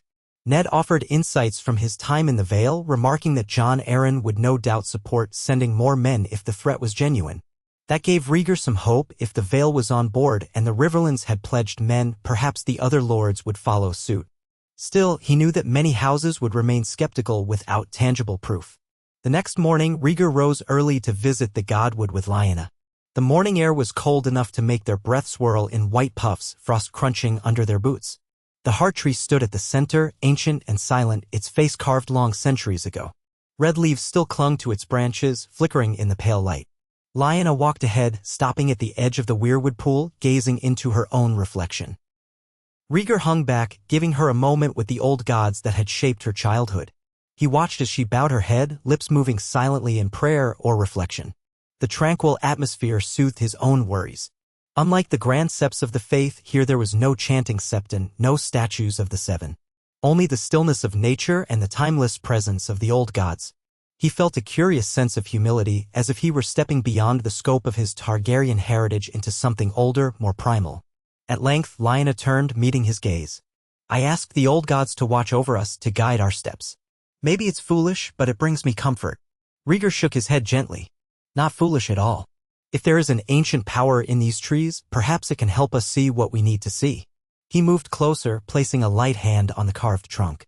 The carved eyes seemed to watch him, impossibly ancient, as if gauging his sincerity. He murmured, "I do this for the realm, for our children, and for any child who may be born into our kingdom. I want them to inherit a land free of the horrors we fear." Lyanna nodded, stepping near him. She placed a hand on his arm, her breath warm in the chill air. "We'll face it together." They stood there in silence for a time, letting the calm wash over them, the rustle of leaves blending with the soft trickling of water. Then, side by side, they walked back toward the castle, determined to begin the next leg of their journey. A week later, with fresh horses and a new set of hardy guides, the royal party traveled the King's Road north from Winterfell. Brandon and Ned both accompanied them, eager to see how matters would unfold. The road was lonely, flanked by towering pines and the occasional abandoned tower. The chill grew deeper with each passing day. Icicles clung to branches, hoarfrost coated the ground each dawn.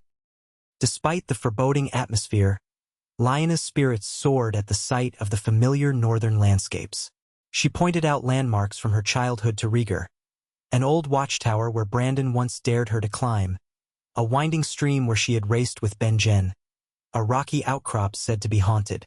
Rhaegar listened with quiet appreciation, storing these glimpses of her past in his mind.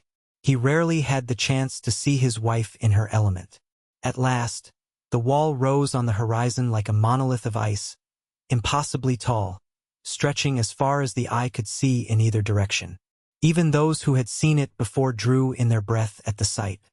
For those who had never seen it, some of Rhaegar's knights, for instance, there was a stunned hush.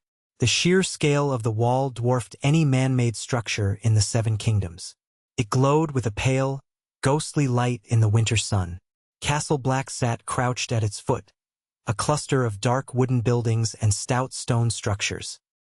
Rhaegar noted at once how underpopulated it seemed. Once, the Night's Watch had boasted thousands of men defending numerous forts. Now, only 3 forts were manned: Castle Black, Eastwatch by the Sea, and the Shadow Tower. The rest were abandoned, falling into ruin. It brought him no joy to see the neglected state of the realm's northern shield. The Lord Commander, Corgyle, met them in the courtyard. A stern-faced man of Dorne, Corgyle had a weathered complexion from years on the wall, and a calm gravity in his bearing. He bowed respectfully, greeting both Rhaegar and Lyanna with a subdued welcome. Men of the Night's Watch looked on from the battlements, curiosity and a flicker of hope in their faces. Rarely they hosted a king and queen, much less a full retinue. "It is an honor to receive you, your grace, my lady," Corgyle said, his voice echoing in the open courtyard. "We're grateful for your visit, though I wish it were under better circumstances." Rhaegar dismounted, adjusting his black fur cloak. "Duty compels us. I come to learn the truth behind these disturbing reports." Corgyle nodded, leading them inside to a small, austere common hall. A fire crackled in the hearth, but the walls were bare save for a few old weapons. Benches lined the hall with a long table at the center. The Lord Commander poured hot mulled wine for them, a courtesy to chase away the chill, then sat across from the king, flanked by his senior officers. Brandon, Ned, and Lyanna joined Rhaegar while a handful of Rhaegar's knights stood back, watchful. Corgyle began without preamble. "We've lost contact with 2 patrols in the last moon's turn. Both times, they went north of the wall to investigate rumors of wildlings or something else. We've recovered neither bodies nor gear. Then there's the matter of the bodies we have found, some wildlings, though not enough to account for all who dwell beyond. They looked as though they'd frozen to death, but the manner, the eyes, it's difficult to describe. Some of our rangers reported that these corpses moved." Brandon exhaled, tension in his shoulders. Ned's face went pale, though he said nothing. Rhaegar studied Corgyle intently. "You believe in these tales of Wights?" The Lord Commander spread his calloused hands. "I've never seen them myself, but I trust some of my rangers who claim they have. The conditions are like nothing I've witnessed in my years here. Bizarre storms that blow in from the lands of always winter, swirling snows that can blind you in an instant." One of the officers, a rangy man named Ser Jaren, spoke up in a hushed voice, as though he feared the walls themselves might be listening. "I saw one, or I saw something. We found it standing over the body of a wildling. When it turned to us gods, its eyes were pale blue, like moonlight. We tried to kill it, but it wouldn't die. 3 of our men fell. I barely escaped." A grave hush fell. Lyanna found her heart hammering. She had heard old Nan's tales of the others as a child, monsters of ice and death. But to hear such a matter-of-fact account from an adult in the watch was different. Brandon grit his teeth, exchanging a glance with Ned, who looked deeply troubled. Rhaegar leaned forward.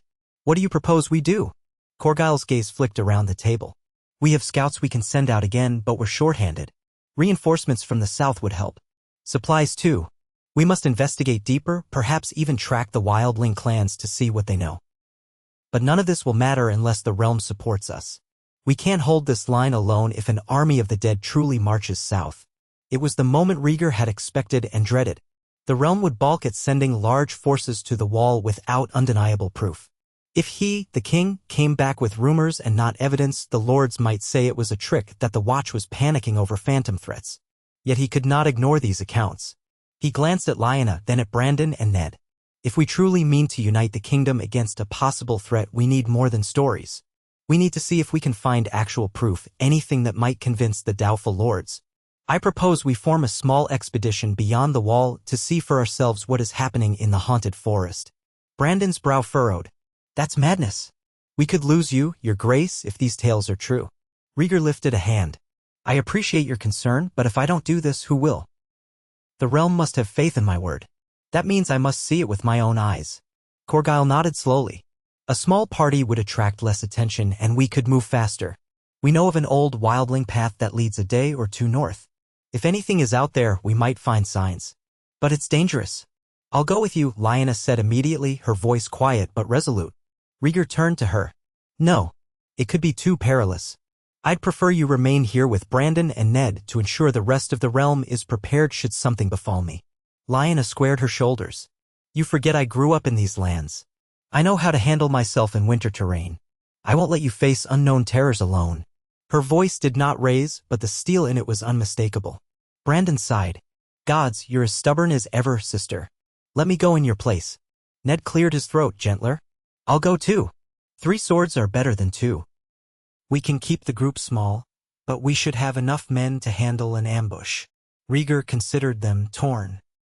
He did not wish to put all 3 Starks in danger, nor risk the realm crying out that the entire northern leadership was gallivanting beyond the wall. But he also knew that going alone was unwise. At last, he settled on a compromise. Very well. Brandon should remain behind. Winterfell must have at least 1 Stark able to lead if we fail to return. Ned, you may accompany me if you wish. Lyanna, I know I cannot sway you from this course, so you too may join, though I fear for your safety. Lyanna met his gaze with a fierce pride that reminded him of the day he had crowned her with winter roses. I can handle my own safety, she said, voice firm. Thus decided, the plan was made. The Lord Commander would send a few of his best rangers to guide them. They would bring enough provisions for a week, horses for as far as they could ride, and then they might need to continue on foot.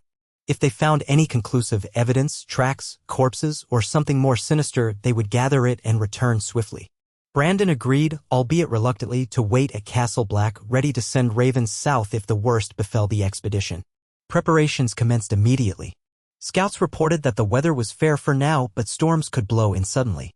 They gathered warm clothing, weapons, dragon-glass daggers, one of the few rumored weaknesses of the others in old stories, and some spare rations. Ned was quiet but determined, ignoring any attempts to dissuade him. Lyanna checked her sword, the northern steel gleaming in torchlight. Rhaegar himself had a Valyrian steel sword, tall and slender, its hilt set with small rubies. He wore it now more for real threat than ceremony. They set out at dawn, a small party of 10. 2 of the king's knights, Ser Miles Mouton and Ser Willem Darry, insisted on coming, refusing to leave Rhaegar unguarded. Rhaegar acquiesced, though he warned them to keep quiet and follow the ranger's lead. The group rode through the tunnel under the wall, the cold air biting at their cheeks. Passing beneath the colossal ice felt like walking through a frozen dream, the walls shimmering faintly in the torchlight. On the far side, the trees of the haunted forest waited, branches heavy with frost, silent and watchful. They advanced slowly, the rangers in the lead. Each night, they made a small camp, posting double watch. The cold nights sapped warmth from their bones, and the hush of the forest set every man's nerves on edge. Lyanna's breath formed clouds in the moonlight as she sat by a meager fire, talking quietly with Ned. Rhaegar often joined them, his gaze occasionally drifting to the dark line of trees, as if half expecting something to emerge from the shadows. On the 3rd day, they found fresh tracks, bare footprints, half frozen in the snow, leading deeper into a rocky gorge. The rangers exchanged uneasy glances. Wildlings, one said, but who walks barefoot in this cold? They followed carefully, descending through a narrow pass. The horses grew skittish, so they left them tied at a sheltered overhang. The wind whipped through the gorge, and the party advanced in tense formation. Rhaegar felt his heart pounding. Ned's hand drifted to his sword hilt. Lyanna moved silently beside them, scanning every shadow. Suddenly, one of the rangers held up a hand. The group halted. A foul smell wafted on the wind, decay. Edging forward, they saw a shallow cave entrance. Within, half buried by snow, lay a figure in tattered furs. Approaching carefully, they realized it was a wildling woman, her skin a sickly pale. She did not move. One of the rangers prodded her gently with a spear tip. No reaction. She was frozen solid, yet her eyes. Rhaegar felt an icy chill unrelated to the wind. The woman's eyes were open. They were the color of pale blue glass, shot through with tiny cracks. Ser Willem muttered a curse. Lyanna exchanged a glance with Ned, and both tensed. It was like the descriptions, a corpse with strange eyes. But she was motionless. Dead. Could this be one of the Wights? Asked Ser Miles, voice low. Before anyone could answer, the corpse twitched. Jerked once. The group recoiled with gasps. Rhaegar drew his Valyrian steel blade, heart pounding. The dead woman's limbs moved erratically as though animated by invisible strings. Her jaw opened in a silent moan, revealing blackened gums. In the eerie hush, she lifted an arm at an unnatural angle, reaching for the closest person, one of the rangers. Gods, Lyanna breathed, stepping forward and swinging her sword at the arm. The blow connected, but the limb barely seemed to register the impact. The Wight staggered upright, mouth opening wider in a soundless shriek. Its eyes gleamed with malevolence as though some cold intelligence fueled it. Ned darted to flank it, driving his sword at the torso. Steel bit into flesh but did not fell the creature. The Wight lashed out with inhuman strength, tossing one of the rangers aside. Rhaegar's heart thundered. This was no rumor, no wives' tale. Death had risen before them, a testament to the horror lurking in the cold. He slashed with Valyrian steel, aiming to cleave its head from its shoulders. The blade glimmered in the pale light as it bit in, slicing deep into the neck. With a final jerk, the head came free. The body collapsed, limbs still twitching, black ooze seeping from severed flesh. Ser Willem drove his sword through its chest for good measure. The group stood panting in the swirling snow, horror etched on every face. Finally, the twitching stilled and the reek of decay hung in the air. Ned shook his head in disbelief. "It's real," he whispered. "All those stories." Lyanna pressed a trembling hand to her mouth. Her sword was stained with blackish fluid. "We have our proof," she said in a ragged voice. "Gods help us." Rhaegar forced himself to remain calm. The adrenaline roared in his veins, but he knew this was a crucial moment. "We must bring this back, at least the head or some part that shows the eyes. We need the realm to see. We must show them it's no lie." He glanced around, seeing the shock in every man's face. Ser Miles volunteered to wrap the head in oilcloth. The stench made him gag. But they all agreed, without proof, the realm would remain divided. They spent another tense hour searching the nearby area for more signs. They found footprints leading away deeper into the gorge, but with nightfall approaching, Rhaegar refused to risk further confrontation. They had what they needed. He gave the order to retreat, each man turning over his shoulder at every sound. The forest seemed to watch them, silent as ever. By the time they re-emerged from the gorge, the sun was a pale disk in the western sky, and the wind carried flecks of snow. The horses nickered in alarm. Rhaegar's breath shook as he calmed his mount, heart still racing from the encounter. Lyanna's eyes were grim, Ned's face set in a stoic mask. They rode hard for Castle Black, pushing through the dark, guided by torches. The night pressed in on them, bringing the memory of the Wight's pale blue eyes. They arrived just after dawn, exhausted and spattered with snow and grime. Brandon rushed out to meet them, fear in his eyes. When they showed him the severed head wrapped in oilcloth, his face drained of color. "The old gods protect us," he muttered. "So it's true." Rhaegar said, voice tight. "And it's only the beginning, I fear." Within hours, ravens flew south bearing Rhaegar's personal message to the major houses, along with a smaller package containing one of the Wight's milky eyes in a vial of preserving fluid. Ghastly but necessary. The letter spared no detail. The king had witnessed a creature of death beyond the wall, animated by some dark force. He urged every lord to prepare men for the North's defense. The Night's Watch would need reinforcements in the thousands if they were to stand a chance. Let none dare call it a hoax, proof now existed in plain sight. The next days brought heated discussions in Castle Black's hall, strategizing how best to fortify the wall. Corgyle, Rhaegar, Brandon, and the Rangers debated. The king expressed his intent to return to Winterfell soon and then to King's Landing to muster the realm's forces. Brandon offered to remain at Castle Black a while longer, lending men from the north to bolster the watch. Ned agreed to help coordinate between the north and the crown if Rhaegar headed south to rally the southern lords. Lyanna, for her part, spoke quietly of the Wight to any who doubted. The men of the watch listened to her account, eyes wide. Rumors spread quickly. Though many in the north had already believed in old stories, hearing the queen herself confirm them lit a new urgency. Some of the older men wept, cursing that they had so few defenders left. Others sharpened swords, hammered arrows, and prepared the best they could. The realization sank in, a new war was coming, a war not of men against men, but men against death itself. Before departing, Rhaegar insisted on ascending the wall to peer out over the vastness of the north. He and Lyanna stood side by side, wrapped in thick cloaks, the wind threatening to hurl them from the heights. Ned and Brandon hung back a few steps. The frozen wasteland stretched into a pale horizon, an endless sea of white trees and snowy plains. Somewhere out there, the others gathered in silent malevolence, an ancient menace older than any Targaryen dynasty. Lyanna's hand found Rhaegar's. He squeezed gently. "I never thought I'd see a day like this," she said, voice carried away by the wind. The realm has feuded for generations over thrones and crowns while something far worse waited in the shadows. Rhaegar gazed out across the icy expanse. Yes. And if we fail to unite, this war will be the last war. All the petty lines of succession, all the houses bickering, none of it will matter if the dead overrun the living. He turned to her, expression resolute. We must go south, gather the lords, and tell them the truth. I will not let the realm die. She nodded. Then let's see it done. We have a duty now more than ever. They descended the wall, rejoining Brandon and Ned. Final farewells were exchanged with Lord Commander Corgyle. The king assured him that ravens would fly with updates and men would march north. Corgyle nodded, eyes full of grim determination. He pledged that the watch would hold as long as they drew breath. The journey back to Winterfell was quicker, though overshadowed by the knowledge of what they had seen. Brandon remained at Castle Black, determined to coordinate defenses in the immediate future, while Ned rode back with Rhaegar and Lyanna. The silence in their party was more oppressive than any winter cold.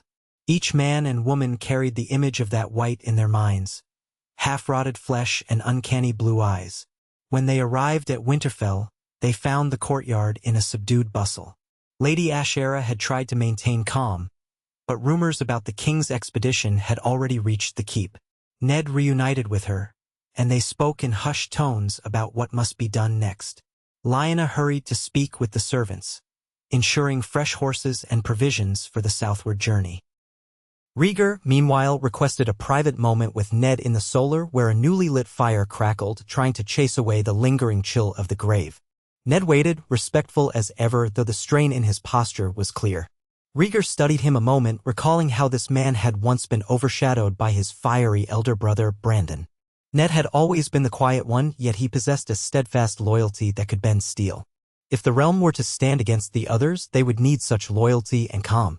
Ned, Rhaegar began softly, I must return to King's Landing and gather the entire realm. I fear that not all lords will be eager to heed this call. Some will suspect trickery or exaggeration. They will say I've fabricated the severed head or that it's wildling sorcery. Ned nodded, lips thinning. Aye. Many will cling to their disbelief until they see the dead walking themselves. That is why I want you to come with me. You're a Stark, well regarded for your honor. If you confirm what we saw, it will carry weight. Perhaps not with all, but with enough that we can muster a great host. Ned considered it, his gray eyes solemn. My place is here, with my family. But you're right, this threat is bigger than any one house. If I can help convince the realm, then I will go. Rhaegar let out a breath. Thank you. Your father is gone, your brother is at the wall, so that leaves you as the voice of House Stark at the king's side. We'll ride with all haste. Lyanna, of course, will be at my side too. We'll send riders to every major house, Tyrell, Martell, Baratheon, Lannister, Tully, Arryn. They must hear our words face to face if possible. Ned looked uneasy at the mention of Robert Baratheon.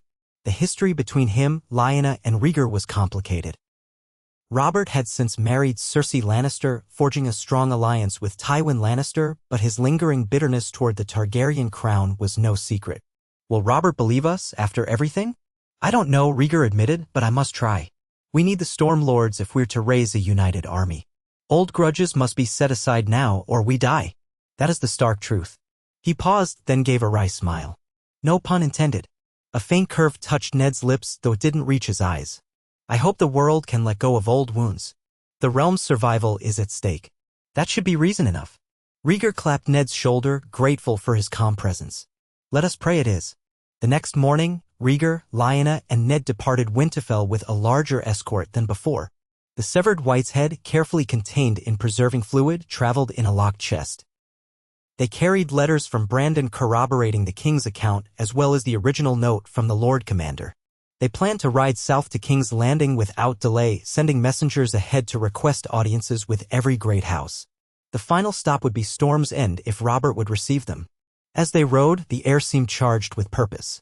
Rhaegar's mind spun with the tasks ahead, to gather the lords, to present incontrovertible proof, to coordinate an unprecedented muster of armies. And all the while, the dreaded question lingered, would it be enough? Could mortal men triumph over a supernatural foe that defied death itself? They passed again through the Neck, the Riverlands, eventually reaching the Crownlands after many weary weeks. They found King's Landing abuzz with rumors. Ravens from the north had arrived ahead of them, describing horrors beyond the wall. People were frightened, uncertain whether to believe such tales. The small folk whispered that the king had fled walking corpses.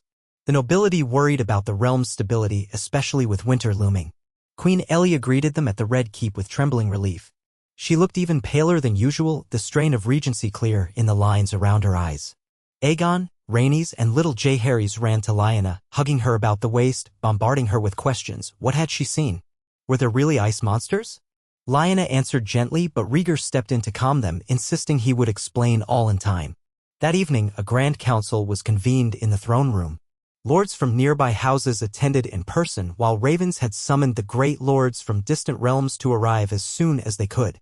The flickering torches cast dancing shadows over the cold metal of the Iron Throne. Rhaegar sat upon it, flanked by Queen Elia and Queen Lyanna, while Ned Stark stood to the side as a living witness. On the floor below, courtiers and lords whispered, each rumor fueling the tension in the air. Rhaegar stood, letting his voice ring out. My lords, my ladies, I have returned from the far north with grave tidings. The threat we once thought a fairy tale has revealed itself to be all too real.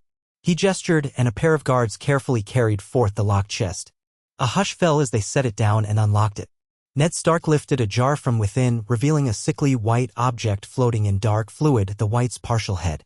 Some lords gasped, recoiling at the sight of the black flesh and the faintly glowing pale blue eye preserved by the maester's skill. Whispers erupted, a commotion of fear and denial.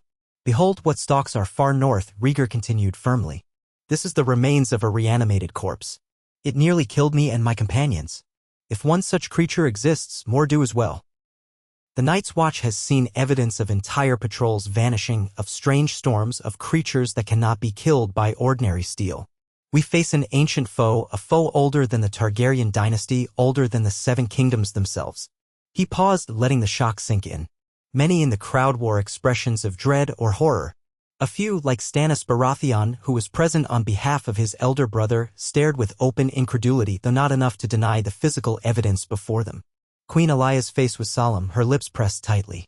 Lyanna watched from the dais, reading each lord's reaction, searching for those who might resist the truth. Then Ned Stark stepped forward. I am Eddard Stark of Winterfell, brother to Lord Brandon Stark and Queen Lyanna. I stood beside the king when we encountered this Wight.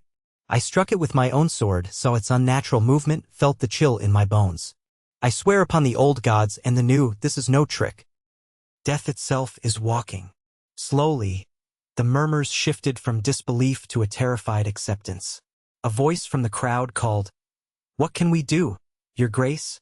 Is there any defense? Rhaegar lifted his chin, drawing upon every ounce of regal command. There is, if we stand united. The watch needs reinforcements. The wall must be fully manned again. Every lord must send men, supplies, dragonglass, and steel. And we must be prepared to stand side by side, forgetting old rivalries, or the realm we know will vanish in eternal winter. He met the eyes of each lord who dared look up, letting them see the resolve burning within him. I will summon a great council of war here in King's Landing in 2 moons' time. Every great house must attend. We will plan our strategy, gather our armies, and march north to reinforce the wall. I will not command merely as your king. I beg this as a man who has seen the threat with his own eyes. We face extinction if we fail. For a moment, the hall was silent but for the crackle of torches. Then, slowly, some lords began to nod, fear and determination mingled on their faces. Lord Tully stepped forward, placing a hand over his heart. House Tully will heed the call. A few others voiced agreement, House Manderley of the North, House Royce of the Vale. Even the Crownlands lords pledged men. But the real question remained, what of the mighty houses scattered across the 7 kingdoms? Over the following weeks, as ravens continued to spread the news, representatives began to arrive at the capital. Mace Tyrell swept in with a retinue of reach lords bearing wagons of goods. Prince Oberyn arrived on behalf of Dorne, for Prince Doran's health prevented him from traveling so far. Oberyn's eyes were grim when he gazed upon the Wight's remains, but he gave Rhaegar his vow that Dorne would stand. From the Vale came Jon Arryn, old but still sharp, accompanied by Robert Baratheon, who had come at last, though not without reluctance. Tywin Lannister arrived late, with an imposing column of Lannister knights, his daughter Cersei in tow, though Robert's wife did not seem pleased to be returning to King's Landing.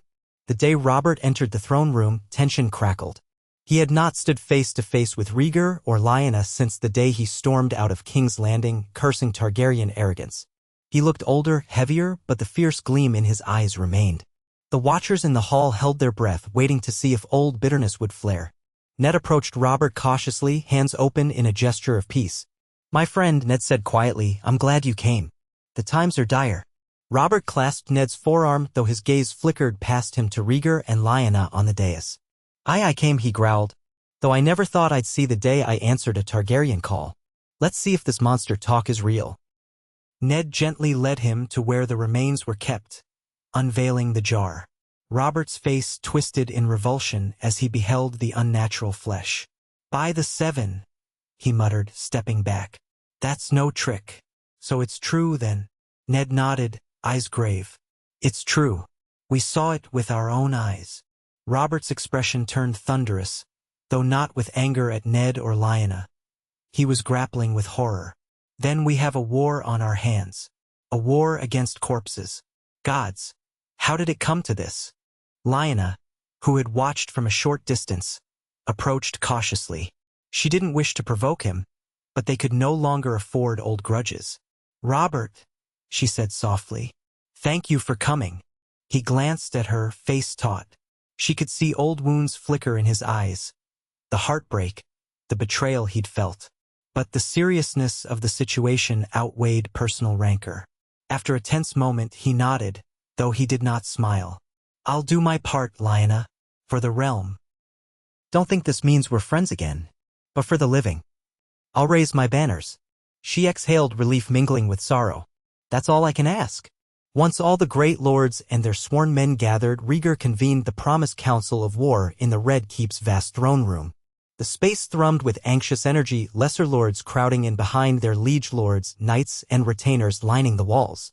The Targaryen banners, the Stark dire wolf, the Baratheon stag, the Lannister lion, the Tyrell rose, the Martell sunant spear, the Arryn falcon, the Tully fish, the Greyjoy kraken, sigils of all the great houses fluttered in the torchlight. It was a gathering of an unprecedented scale, reminiscent of Aegon's conquest, only now they gathered not to fight each other but to face a common foe. Rhaegar stood at the forefront, flanked by Elia and Lyanna on either side. A hush fell as he addressed the assembly. "My lords, our realm stands on the precipice of a threat unseen since the long night thousands of years ago. We have tangible proof of Wights, walking corpses animated by the others. The Night's Watch cannot stand alone. We will form the greatest host Westeros has seen, an alliance of all 7 kingdoms, to march north and fortify the wall. We must bring with us every bit of dragonglass, every skilled smith, every able-bodied soldier. We have no time for petty disputes." His voice echoed. Some men wore expressions of courage, others of dread, but none openly denied him now. Tywin Lannister, regal in crimson and gold, stepped forward. "House Lannister stands ready to do its duty. We will provide coin for the manufacture of arms, and our swords will join the war. But we must have a clear command structure, else chaos will consume us." Rhaegar nodded. "We will structure our forces by region, with appointed generals answering to an overall warden of the north." In times past, that was the Stark's domain. All eyes turned to Ned Stark, the only present Stark of high rank. Brandon was at the wall, Benjen was too young to command. Ned swallowed. "I will stand as Warden of the North if you so choose. But I also know that we will need the combined leadership of all realms. I am a soldier, not a grand tactician." Robert Baratheon snorted, folding his muscular arms. "You're the best choice among us, Ned. Who else is so free of ambition, so unlikely to try to angle for advantage? If there's one man I trust not to lead us astray, it's you." "Agreed," Tyrell chimed. "You have House Tyrell's vote." One by one, the lords voiced agreement. Tywin gave a curt nod, signifying Lannister acceptance. Even Prince Oberyn gave a flourish of his hand, though the flicker in his eyes said he had no particular love for House Stark or Lannister. Rhaegar surveyed them, relieved. "Then it is settled. Eddard Stark shall be Warden of the North for the duration of this war. We will coordinate with him for the defense of the realm. I will lead the royal host personally." Thus began the monumental task of mustering armies. Ravens flew out to every corner of the kingdom, summoning levies. Lords returned to their seats to gather men. Smiths toiled night and day, forging new swords and arrows. Mines were opened or expanded to procure obsidian, dragonglass, from the volcanic regions around Dragonstone or certain pockets in the Westerlands. Rhaegar dispatched men to search for any hidden caches or alternate sources of the precious black rock. The entire realm seemed to transform into a war machine. Harvests were reaped early where possible, storehouses were filled in preparation for a potentially long winter campaign. People prayed to the Seven, to the old gods, to Lawler, any deity who might grant protection. Bands of hedge knights flocked to King's Landing, hoping for glory or gold. Mercenary companies arrived from across the narrow sea, offering their swords for a price. Rhaegar negotiated carefully, not wishing to bring in undisciplined sellswords without ensuring loyalty. Queen Elia, though frail, directed the flow of supplies and coin as master of logistics, a role she reluctantly took on with the help of the master of coin, Stannis Baratheon. Lyanna served as a constant reminder to the great houses that the north must be heated, and she often toured the armories, encouraging blacksmiths and crossbowmakers with a fierce practicality. Robert Baratheon found new purpose, claiming he would crush the ice demons just as he once meant to crush Targaryens. Tywin Lannister oversaw the distribution of gold, ensuring that no single region was hoarding resources. Prince Oberyn busied himself training spearmen in the Dornish style, quick, agile fighters who might outmaneuver slower wights. And Ned Stark, the newly confirmed Warden of the North, quietly coordinated strategies with Rhaegar, shaping the future battle lines. Amid this frenzy, Rhaenys and Aegon watched in awe as the Red Keep was transformed into a nerve center of war. Jaehaerys, still young, clung to his mother Lyanna whenever she returned to their chambers, frightened by the talk of dead men walking. Rhaegar tried to reassure his children that they would be safe behind the combined might of the realm. Yet he knew in his heart there could be no true safety if the others broke through the wall. Letters poured in from the Night's Watch reporting the first minor engagements with the Wights. Some rangers had burned the corpses of wildlings before they could rise, discovering that fire was an effective weapon. Brandon Stark wrote that the wildlings themselves were fleeing south, driven by terror of the others. Pockets of chaos arose around the wall as desperate free folk scaled or assaulted the barrier, hoping to escape. The Watch tried to manage the influx, but they were too few, so Brandon attempted negotiations, forging temporary truces with some wildling groups who agreed to fight the real enemy rather than raid. It was a precarious arrangement, but every sword mattered now, no matter the origin. At last, by the turn of the new year, the realm's muster neared completion. Vast hosts converged on Moat Cailin in the Neck, an ancient fortress that guarded the route between south and north. There, the combined armies of the Crownlands, the Stormlands, the Reach, the Westerlands, the Vale, Dorne, and the Riverlands joined with the North's own levies. Tent cities sprawled across the marshy terrain, a sea of banners flapping in the chill wind. Thousands of horses stamped the earth to mud. Armies rarely gathered so far north, but this was no ordinary war. Rhaegar himself rode at the head of the Crown's forces, clad in black armor with rubies glinting at the breast. The Targaryen standard, a three-headed dragon, flew beside the direwolf of House Stark. Lyanna rode nearby, wearing a simpler but sturdy set of plate and leather. She carried her northern-forged sword with the same determined grace she had shown beyond the wall. Ned Stark, with a plain cloak over mail, guided the overall deployment, ensuring supply lines remained intact. Lords from every corner of Westeros marched with them, thousands upon thousands of spears, swords, archers, and knights. Even the Iron Islands had sent a token force, compelled by the knowledge that if the mainland fell, they would not be spared. Thus began the march north. The road strained under the weight of so many men and beasts. Yet the chill of winter had come, turning roads icy and sometimes impassable. Supply wagons lagged behind, requiring constant logistical miracles to keep the host fed. Rhaegar's council prayed that the others would not strike before they reached the wall. At Winterfell, they paused to regroup, forging plans for the final approach. The castle was overwhelmed with soldiers, its halls echoing with the clank of armor and the shouts of quartermasters. The hot springs that warmed the castle provided some relief, but men spoke in hushed tones about the unnatural cold that awaited them beyond the wall. Brandon Stark, having returned from Castle Black to help coordinate, met with Rhaegar in Winterfell's Great Hall. The king looked weary, but his eyes still burned with resolve. "How many men can we truly send beyond the wall?" Rhaegar asked, scanning a rough map laid out on the table. Brandon crossed his arms. "Not too many at once. The supply lines will be near impossible. We'd be better off fortifying the wall and letting the others break themselves against it." Ned, standing by, nodded. "Agreed. If we can hold the wall, we stand a chance." We'll have to send scouting parties out, but a full assault beyond the wall might be folly. Rhaegar's gaze dropped to the map. He thought of the prophecies he had studied, the prince that was promised, the forging of Lightbringer, and the war for the dawn. We hold the wall, then? Fire, dragonglass, steel? We'll man every abandoned fort if we can. If the others come, we'll face them together. Lyanna approached quietly. We won't face them alone, she said. The old gods and the new watch over us. And we have tens of thousands of swords. Rhaegar nodded, mustering what hope he could. Yes, and we must believe that is enough. In a matter of weeks, the combined host reached Castle Black. Where once had been quiet ramparts, now an army sprawled in every direction. New ramparts were hastily erected, trenches dug, wooden towers raised along the base of the wall. Smiths hammered night and day, forging arrowheads of dragonglass. The Watch, aided by Brandon Stark and the Northern Lords, reopened shuttered castles along the wall. Greyguard, Queen's Gate, Oakenshield, and more, though they remained in disrepair. Companies of soldiers were assigned to each. Tents dotted the winter plains south of the wall, where men huddled around fires, telling stories to banish their fear. And then, they waited. Days turned to weeks. Scouts ventured out, returning with tales of eerie quiet in the haunted forest.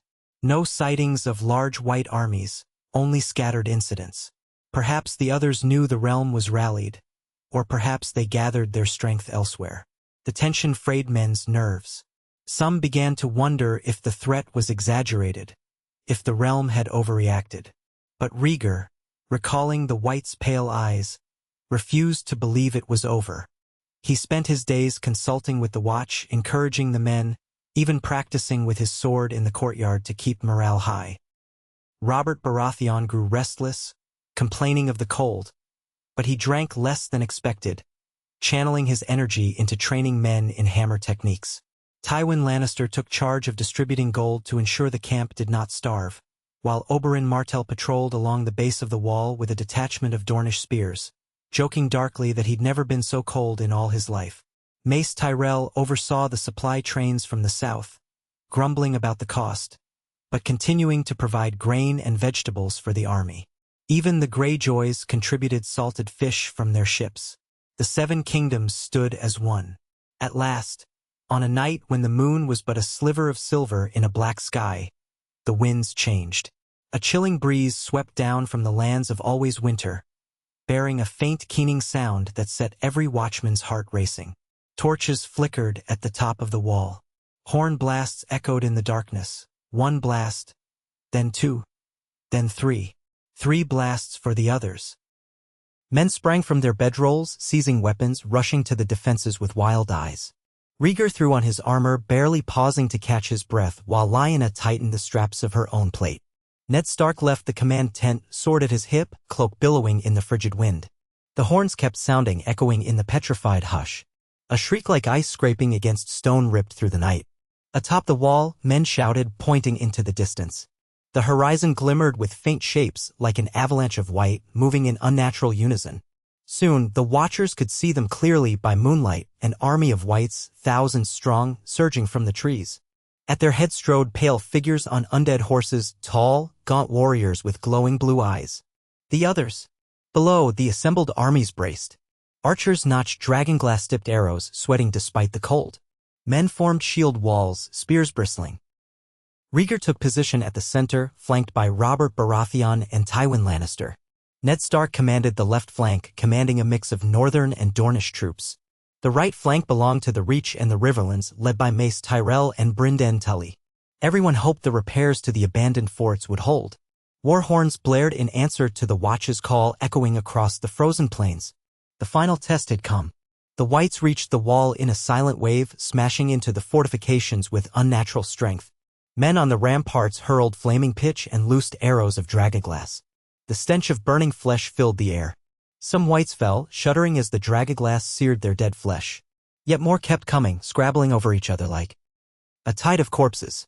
The others, those pale riders, hung back, observing with an eerie calm. Now and then, one would raise a hand, and a sudden gust of wind or swirl of frost would batter the men on the walls. Rhaegar roared commands, spurring his knights to hold the line at Castle Black's main gate.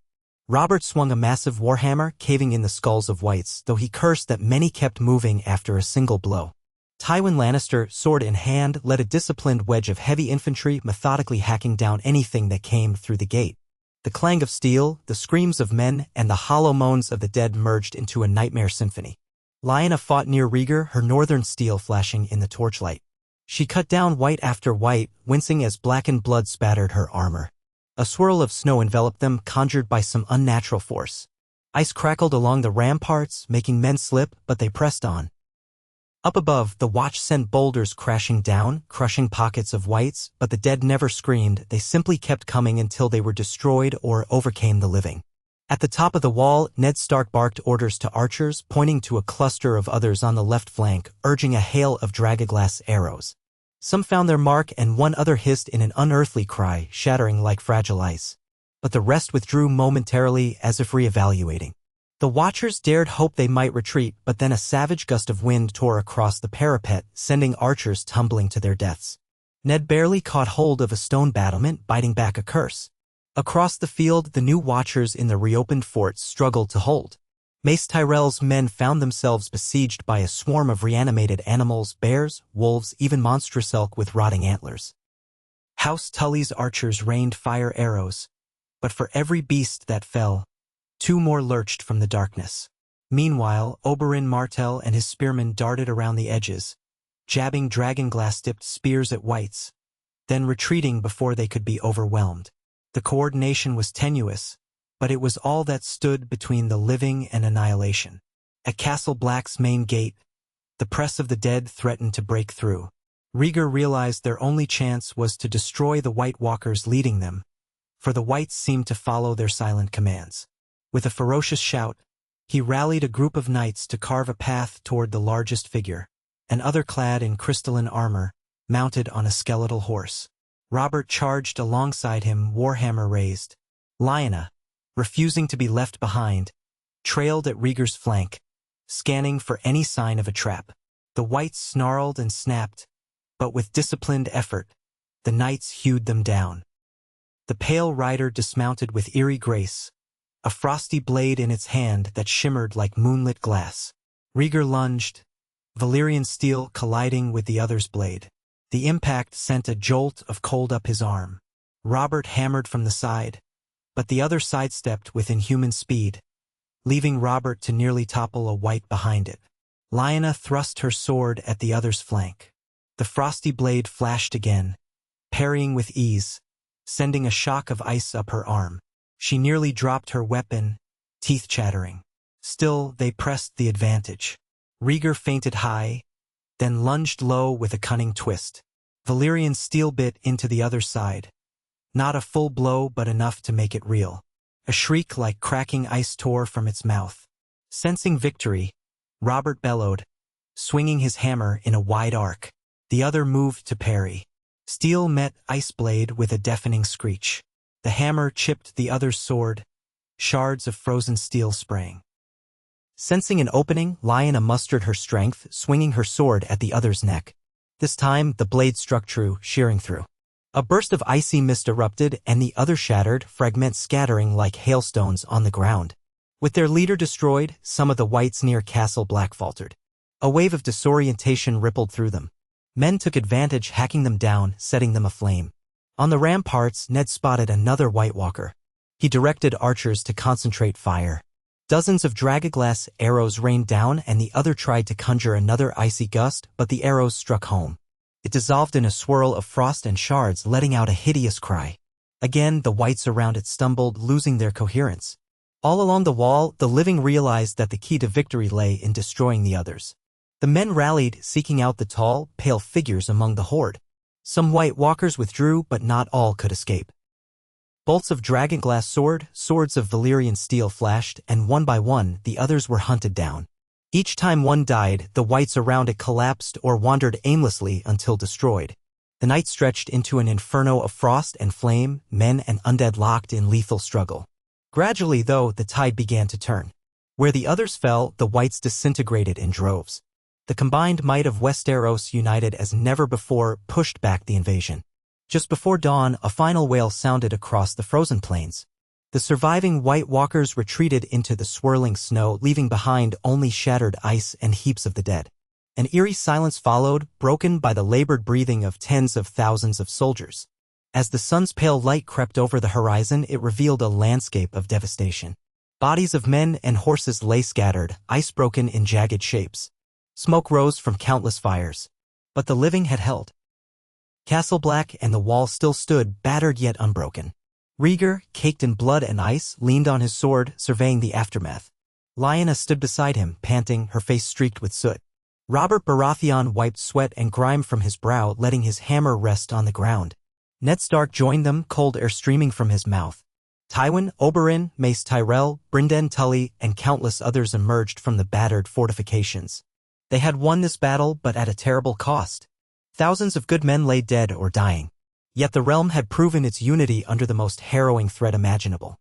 Rhaegar knelt in the blood-stained snow, offering a prayer to the gods, old and new alike, for the souls lost and for the continuing struggle. Lyanna placed a trembling hand on his shoulder, tears in her eyes. Ned stood quietly, his face carved from stone, though his sorrow was plain. For now, the others had been driven back. Whether they would return in greater force remained an open question. But the realm had shown that united, men could stand against the darkness. They had proven that petty rivalries could be cast aside in the face of true annihilation. Word would spread that King Rhaegar had delivered the realm from a second-long night, or at least delayed it. In the weeks that followed, the armies worked to burn the Wight remains and bury their own fallen.